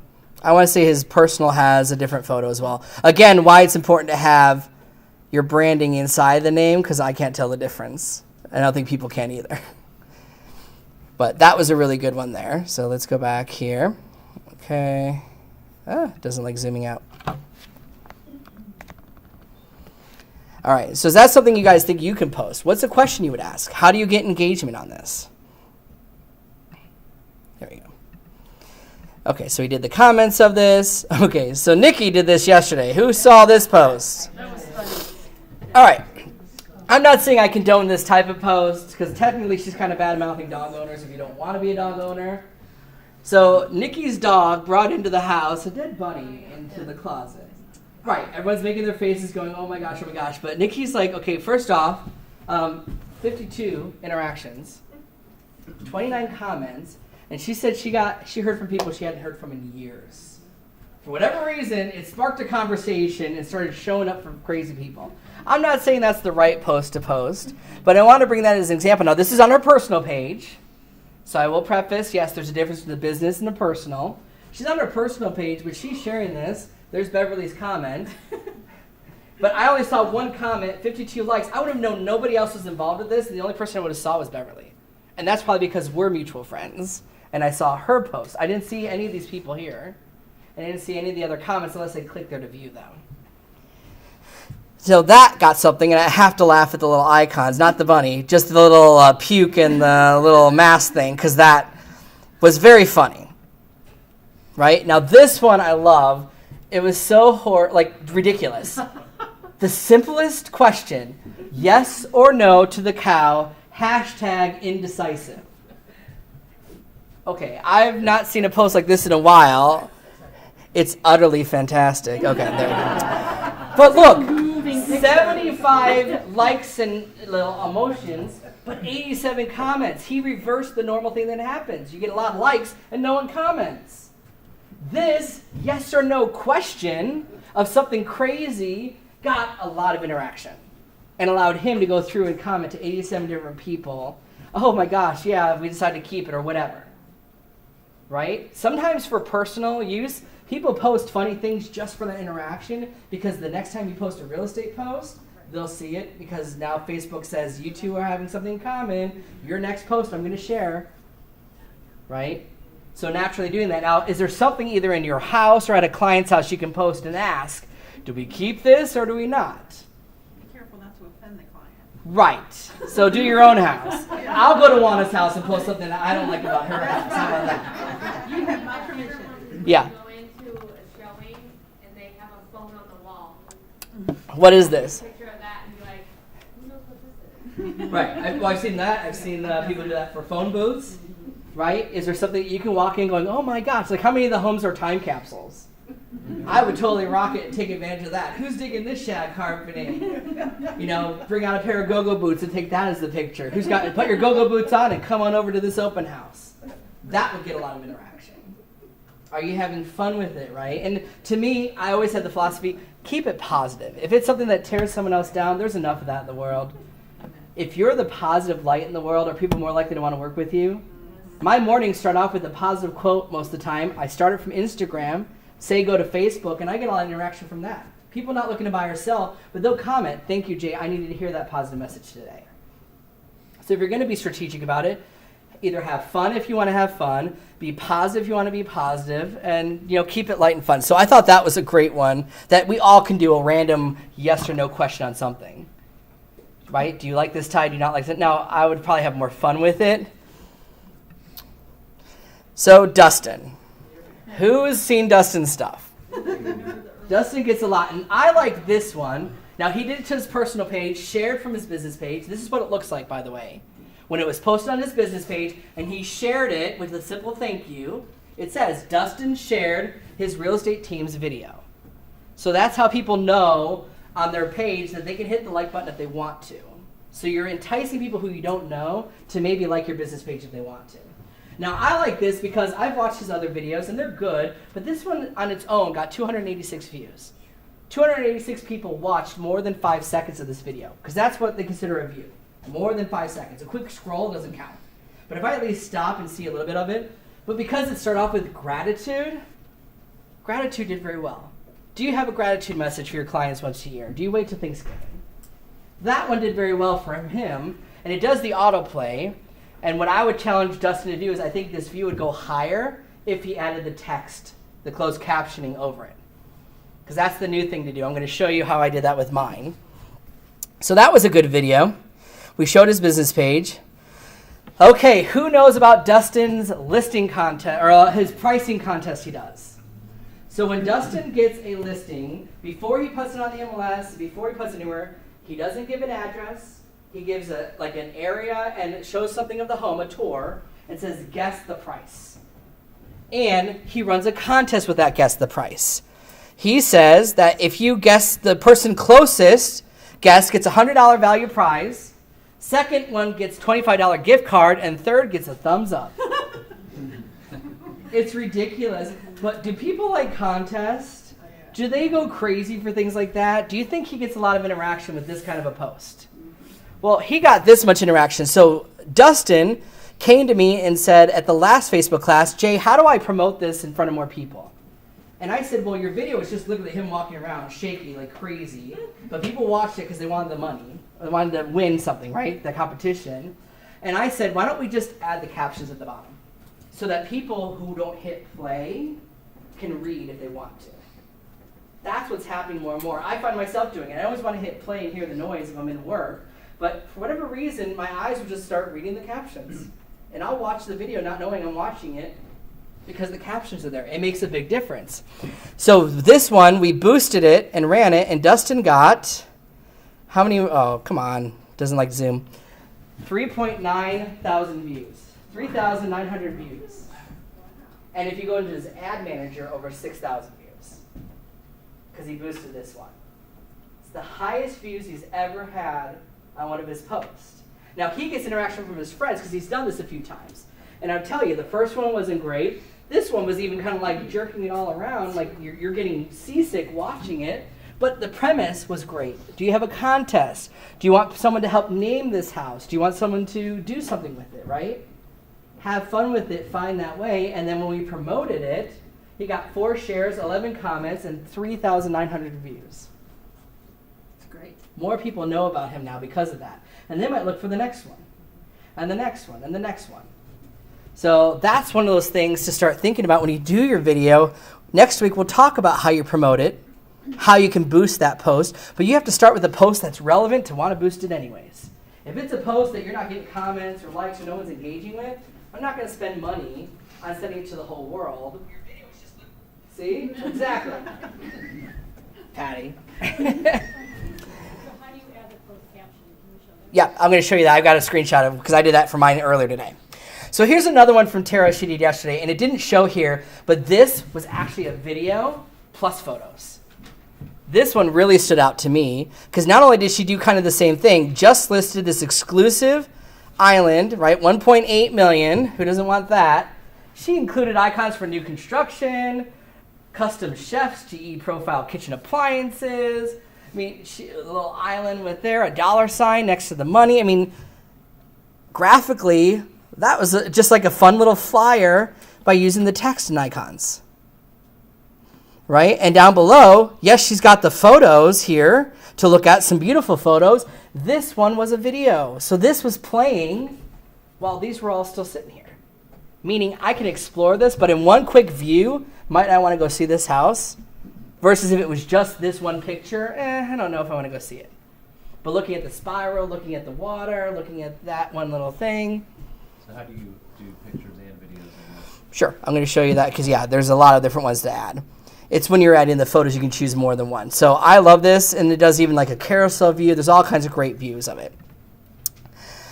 This one was good. So Lori Ballard did another one, and I wanted to share this with you. We're going to talk next week about ads. Something you can do with Facebook is you can retarget people.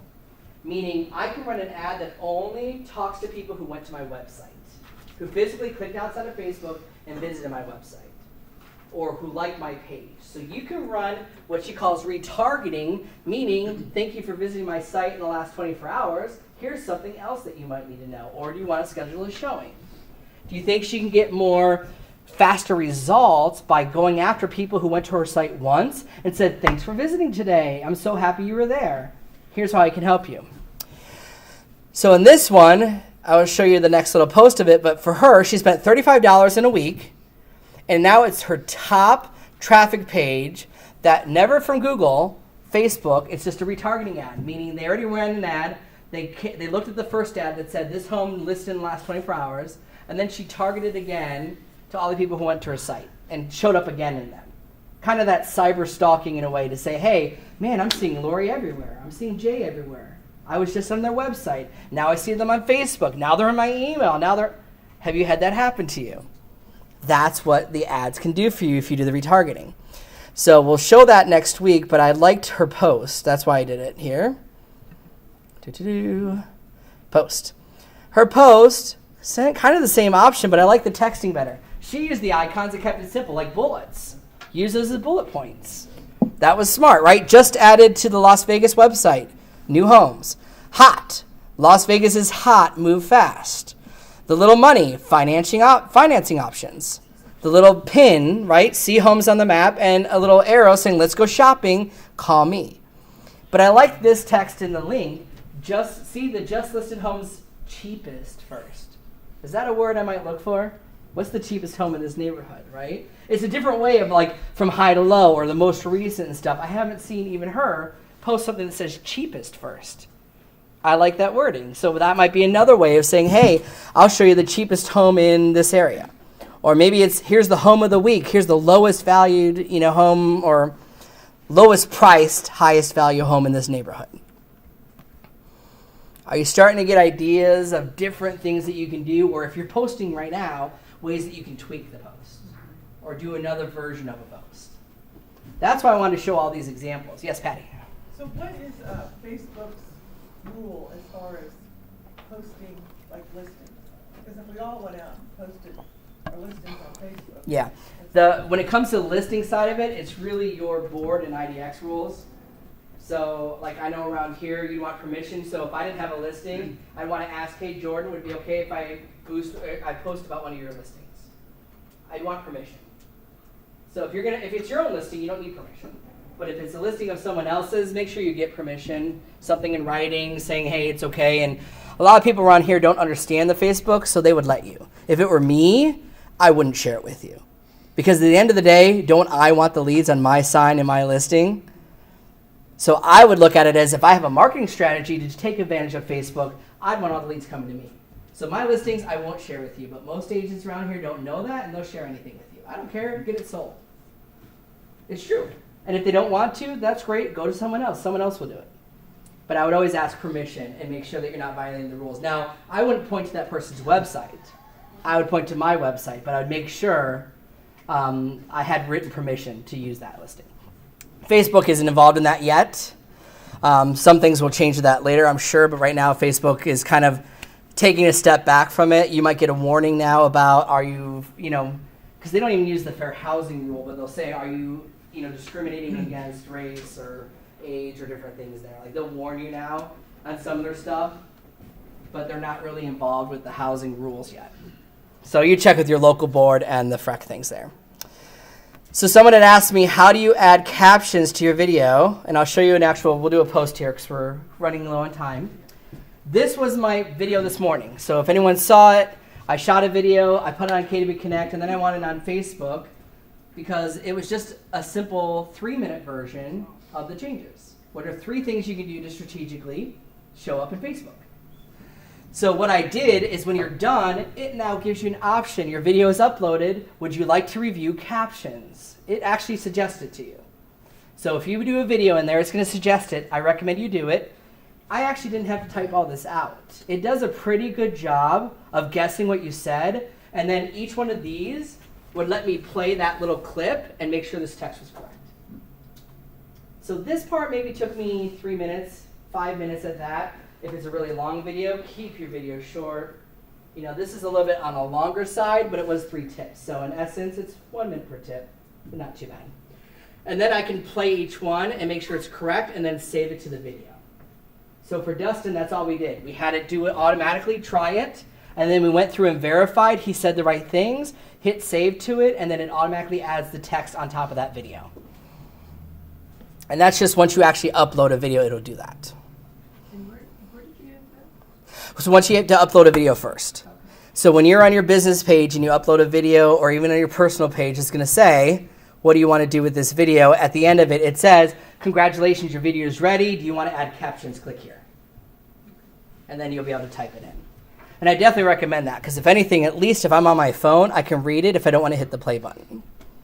Or decide if it's something worth actually watching if I want to. All right, we won't go to there. So let's come out of here real quick. Let's go back to my page. I'm going to switch to my training page since right now I'm not doing the real estate. I'm not going to pretend to update this page. I'll show you. Let's see when my last one was here. Keep editing. September 30th was the last time I did a tip on here. Isn't that great? So now I have become the stereotype of don't do what I just did. but I'm also in referral status in Florida and not technically with Keller Williams, so it's like, what do I do with my brand? I gotta figure it out.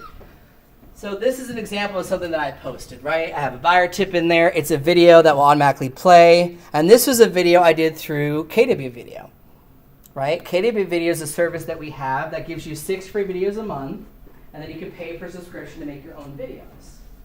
Now, if you use KW Video, it's going to automatically go to YouTube, but don't post the YouTube video here. You can save the video to your phone and then put it on here directly. That's what I did, so it actually shows like this. Instead of if I did a YouTube link, it would just be a click here to view. So there's different ideas you can see. There's another video playing. I did a couple of different banner changes, some of the posts. So I'm going to switch to the one I did today, my Trainer Extraordinaire page, because that one I do manage more often. Okay, so they've got the information here. So here was the video that I did. And notice there are my captions. So if I came to the editor, I think you can see kind of what I was doing here. Nope, edit post is just this. Oh, there it is. Inside your video, when it switches to this kind of view, let's see if it'll let me zoom. This is where it's got captions, advanced, different options you have. But at the end, it asks me if I want to add those captions. And I checked into a location, so even though I don't have a physical address as the trainer, I'm training at Keller Williams Indianapolis Metro North. So that's the location I checked into. If you were attending a training here in the office, yet you have a business page, check into your business page saying, I'm attending a great training today. Yes? To check into your business page, we used to be able to check into Lions Link, and now it's not there. And when I tried to type it in, it just doesn't come up. I wonder if the name changed or if the address got. If there's no address there, you won't show up. It has to have a physical mailing address for the system to work. So we'll check your page later and see if your business address is messed up or maybe it says rejected. I've seen that happen as well, because one of the challenges is even Facebook doesn't understand why 100 people check into the same address, because they don't understand real estate is a business within a business. Google has the same problem. We'll get Google alerts telling us so-and-so is trying to say they're Keller Williams now, and it's like, no, we are. They're an agent with Keller Williams.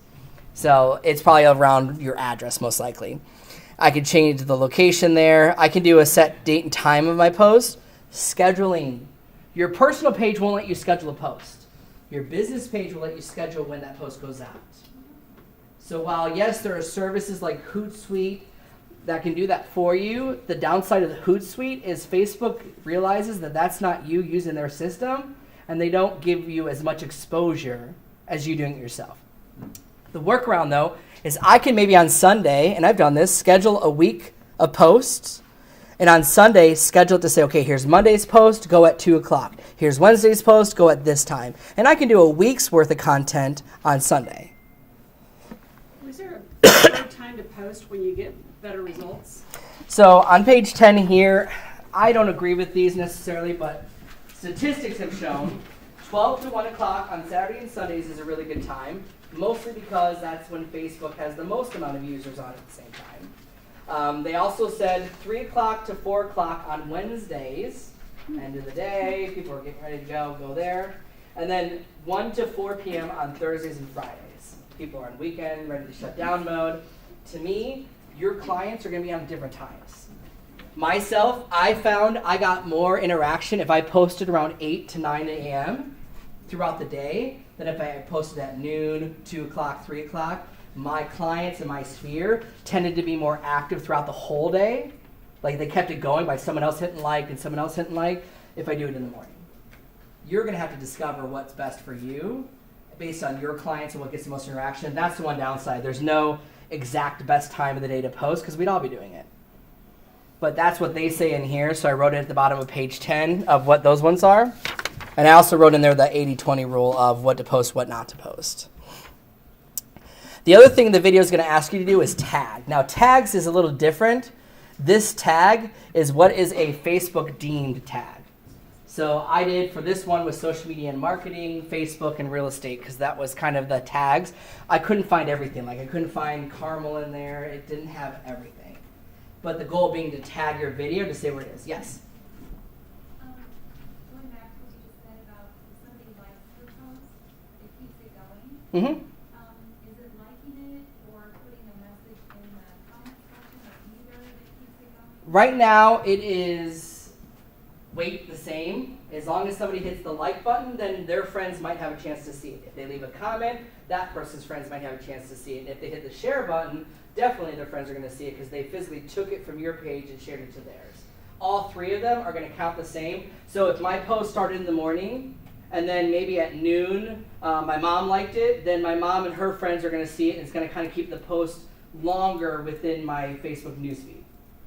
If no one commented on it, then it would kind of die off, and no one would see it the rest of the day. So then would it be to our benefit if we've already posted something to go in maybe a day or two later and just kind of make a little comment to keep it, put it back out there again? If it's on a list? You could. I think the interaction side is what they want. So make sure your post either poses a question or they actually do some interaction because that will help it. I've got a person recently who has a deceased relative and it breaks my heart and stuff. And I'm like, I'm telling you, every time I open Facebook, it's right there at the front because all these people are commenting and stuff. And it's like, it's driving that traffic. Your posts are going to be the same thing. So that's a good idea. Plus, if you've noticed your post does really well, like let's say top 10 reasons to stage your home. And it does really well now, well, don't be afraid to post it a month later. Hey, this is a great article from September. I'm posting again here in October. I want to share it with you again. It's a way to keep that post living and grow the likes because they'll calculate the lifetime of the likes. But it's a way that you can keep a post growing and living. So does this kind of a post for the video editing make sense? When I'm doing a post, right, I'm going to come here to create a post. So Todd had asked, what if I had a bunch of videos and photos? You literally choose the photo icon and it says, add the photos that you want. So if I had a video, plus if I wanted to add, I'm just going to do an example. I'll just grab a couple screenshots. It's just some pictures. Let's just say it was all of these graphics together as one. When I hit choose, it's going to take them all, one video at a time. That's the options. It'll give me an option like this. I can upload videos and photos. I can create a photo album, a slideshow, and I think what Tara did was a canvas. A canvas is a new combination of video and photos. So when you choose more than one photo, it'll give you an option like this, and I think that's what she did, because I hadn't seen that before. And the canvas will allow me to name what I want and choose, do I want to add a photo, video, and kind of create my own little template like she did. Yes? Is there an advantage to creating an album like here's 123 Main Street, here's everything from here, and then you post that album? What are the positives and negatives? Yeah, so the positive of it is at least if someone went to your photos on your business page, there would be an album for all the different addresses. That's the good news. Reality, if people don't go to your business page, they don't care either way. Okay. So Facebook doesn't care if it's an individual one or you create an album or not. It's really for your own organization. Because right now, if I go to photos, here's everything. And if I go to albums, it'll say one folder. Versus if it was the photos that are in a specific album, when I go to albums, it'd say 123 Main Street. Here are the photos for that address. So it's a way you can keep it organized. But the reality is most people aren't necessarily going to physically go to your business page all the time. So they don't care about the albums. It's just for your own organization. Okay, so that was there. So let me show you real quick because we got 10 minutes here. I'm going to go to my business page or my website. And I'm going to share from my website to Facebook and then share it to the public. So I'm going to go to JSells. I haven't been on here in a while, so my blogs aren't recent, but you will get the idea. At the end of the day, while Facebook's goal is I want everything on Facebook, the more you add to Facebook, the more videos and content, the greater your library becomes on Facebook. Yet I still need to reach the rest of the world. So that's why you still want it to live on your website at some point. So if you did a video on here's the top 3 staging tips of my home, then I would take that video and save it to my computer, put it into YouTube, and add it to my website. So that later somebody can watch in one logical place to view that. So if I came to blogs or even if I came to videos, so I've got a tab here for buyer resources. They're all videos. They were all put on YouTube, and then Playster, or the KW website powered by Playster, just lets me put a link for the YouTube video, and it will play here. So I could just share this whole page if I wanted to and say, you know what, I'm going to share this page of buyer's resources and say, have you checked out my buyer resources video today? But the goal being, if they're on my website and they come here, what might they do? Explore. Look at other things. If I share an article from National Association of Realtors, where do they go? National Association of Realtors. and they'll stay on that website. They're not going to my website. Mm-hmm. At the end of the day, if I want to keep them on my website, it's about content. What does my website have that might be different than yours? I've got area statistics. I've got physical blogs. I've got just sold. I've got something. Yes. How did you add your logo in the top left? KW Video app had an option for that if you're a premium member. And then it's okay. There's also other free apps that will let you add branding. So when we do a video class, because I want to bring that one here, I'll show you how you can add logos on top of that.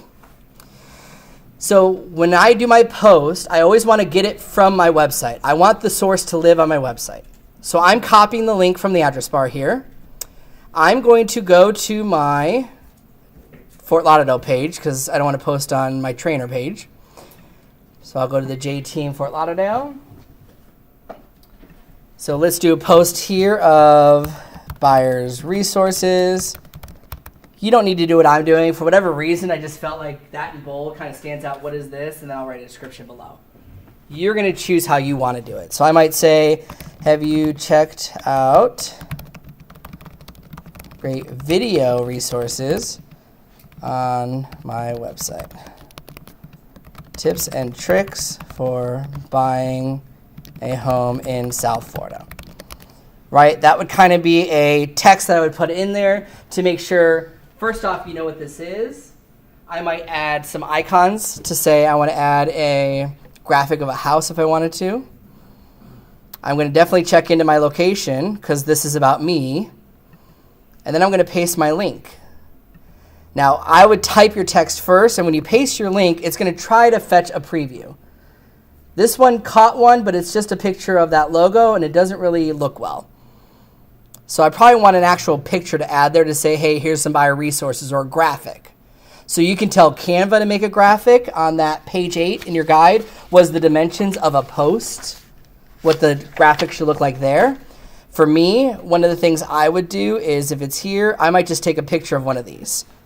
So I'm going to take a screenshot of this one here. We are a first-time home buyer specialist. So you can tell it's a play button. And then that would be the image I'm going to upload for this example. If it's more than one image, you can just keep adding the images here. So let's see, desktop, screenshot. What the links are going to let you do is create your own little slideshow here if you want to have more than one image. So I can keep adding images. This is perfect for a listing. If I posted a listing, I would do a link for my website. I would say, and then I would pick like the 5 best photos of the house and have them be a little slideshow here. Click here for more details. Because at least if you don't leave Facebook, you got some information. And if you do leave Facebook, you're going to explore my website. It's a win-win for both sides. So I'm going to turn off that one graphic, so it's only this one, but I can add more photos. How do you do that? How do I do what? Turn it off. So down here, it's going to say available images. If you don't want this one, you just uncheck it. Is when the you click video it. still on there then? Huh? It's still there. It's still got the one. Because I'm going to do one graphic. It's not an actual play. It's just a picture of it. Now I would add my hashtags towards the end. So I'm going to go ahead and hit return. I might do hashtag JTeamFL is one of them. Hashtag JSells Fort Lauderdale was another brand I had for a while. Hashtag buyer resources. Hashtag buyers. Just a couple logical hashtags that might work for me. Does that make sense? How you kind of like the structure of it? It's going to take practice. You'll get faster at it. You're going to figure it out. What do you want to do? But I would just be consistent, whatever you decide to do. I'm always going to hashtag Beverly Fast Sinclair sells homes or whatever your. I like that one. There you go. I can add the emotion if I want to. I can say thinking about and add, keep editing. I can add emotion if I wanted to and say, hey, I'm thinking about, and then they give you a couple options. You can even write in your own. Buying a house this summer, tomorrow. Let's see if they got the morning one. Stuff. I can just say buying a house because that kind of makes sense with what I just did. And what it says here is now the J Team is thinking about buying a house at the J Team Fort Lauderdale Real Estate. So now I'm ready to publish this. Now, if you need to schedule it, right? We talked about the fact that you can schedule it for a later date. It's hidden here with this little arrow for schedule. So I can change this to schedule it to say, hey, why don't you post this instead tomorrow or Friday or next week? Whatever you choose, just do it consistently. Most businesses, they really recommend at least once a day you post something on your business page. Now, I don't need to share every one of those posts to my personal page, but once in a while I would. So I would at least do once a week. If you're not going to do that, at least once a week minimum, right? 3 days a week ideally, and then every day is the most important, to say there's something new every day. So I'm not going to schedule it. I'll just post it. Publish. So the first thing was publishing it on my page. And here it loads, and there we go. Buyer's resources. It's got all this little text here, right? The J Team Fort Lauderdale is thinking about buying a house at the J Team Fort Lauderdale Real Estate, because that's where I tagged the location. Just now was when it was posted, right? Buyer resources. Have you checked out these great video resources on my website? Tips and tricks for buying a home in South Florida. Click here to view more. And then this is just a picture. If it was a slideshow, it would let me click the next button, the next button, the next button. But this is a link. So if I click here, it's going to take you to my website either way, right? My goal is to get the interaction. One quick tip, if your link is too long, right? Sometimes those links for your address is way too long. What I recommend is you go to a service like Bitly, B-I-T-L-Y, and you can take whatever link it is and shorten it here. Tiny URL is another one. Yeah, there's a bunch of them. Google has one built in. Like a lot of different, there's different companies. It's whatever one you want. You can even create an account here and track. But all it does is take your really long link and makes it shorter for social media. That's what I would do if it was a listing, because most of those listing links, aren't they like a ridiculous amount of characters? It's too much. Okay, so now that it's posted, I got to share it to my personal page if I'm ready. So again, you would pick and choose the one that you want to share. And what I recommend is down here, you have multiple profiles if you're more than one account. So I'm here, this is me. Then there's my business page. Then there's the office business page, my training page, and my other one. I can like those as those or share it to those pages. Normally, if I'm ready to share it to me, you would switch to you. I hit the like button, whether it does anything or not. And then when you hit share, there's two main options of sharing it. Share post now doesn't write any text. It just shares what it is pure. I don't like that because it doesn't really set up anything. Sometimes it looks good, and sometimes I found I did that, and it was just a picture and no text. And I was like, oh, that looks horrible. So I recommend share so that you can write a message on it.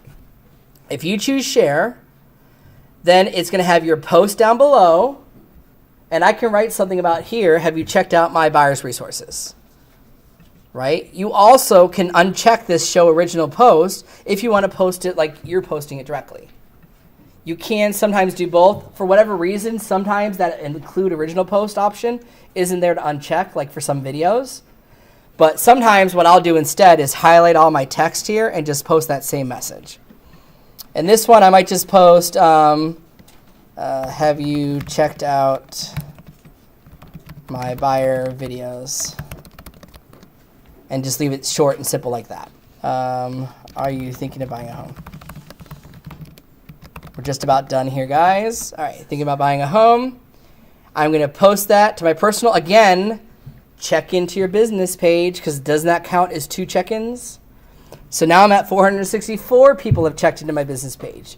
Do you think there's a psychology around the buyers thinking, wow, there's a lot of people checking into your business page, like it's a real business? If I saw no one ever checked into your business, I'd kind of question, does it exist? Has anyone been there? Right? So I'm going to go ahead and hit post now. If it's more people, if you're on a team, you can hit the tag button and tag other people in it, by the way. And then I would hit post. And what that's going to do is now post it to my personal page. So I'll go there so you can see it. Facebook, personal page. I should be at the top. There it is. And it has the message, right? So publicly, I see both because I like my business page and I like here. But it's just going to show J Cermak shared the J Team's post. And that will allow people to see it down below and choose to hit the like button or not if they want to. So that they can hit the like button here. Kind of makes sense in how you're going to share it from business there. At the end of the day, my business page should be nothing but business. Real estate statistic, listings for sale, videos that I've made, and then those things I'll once in a while share to my personal page. Personal is going to be a mix of fun things, things I like to do, and it's going to be more personality and once in a while real estate. So we're done with our time. How do we feel about that? Do we feel we got more detail? We understand a little bit better about things we can do? We have more examples to look through.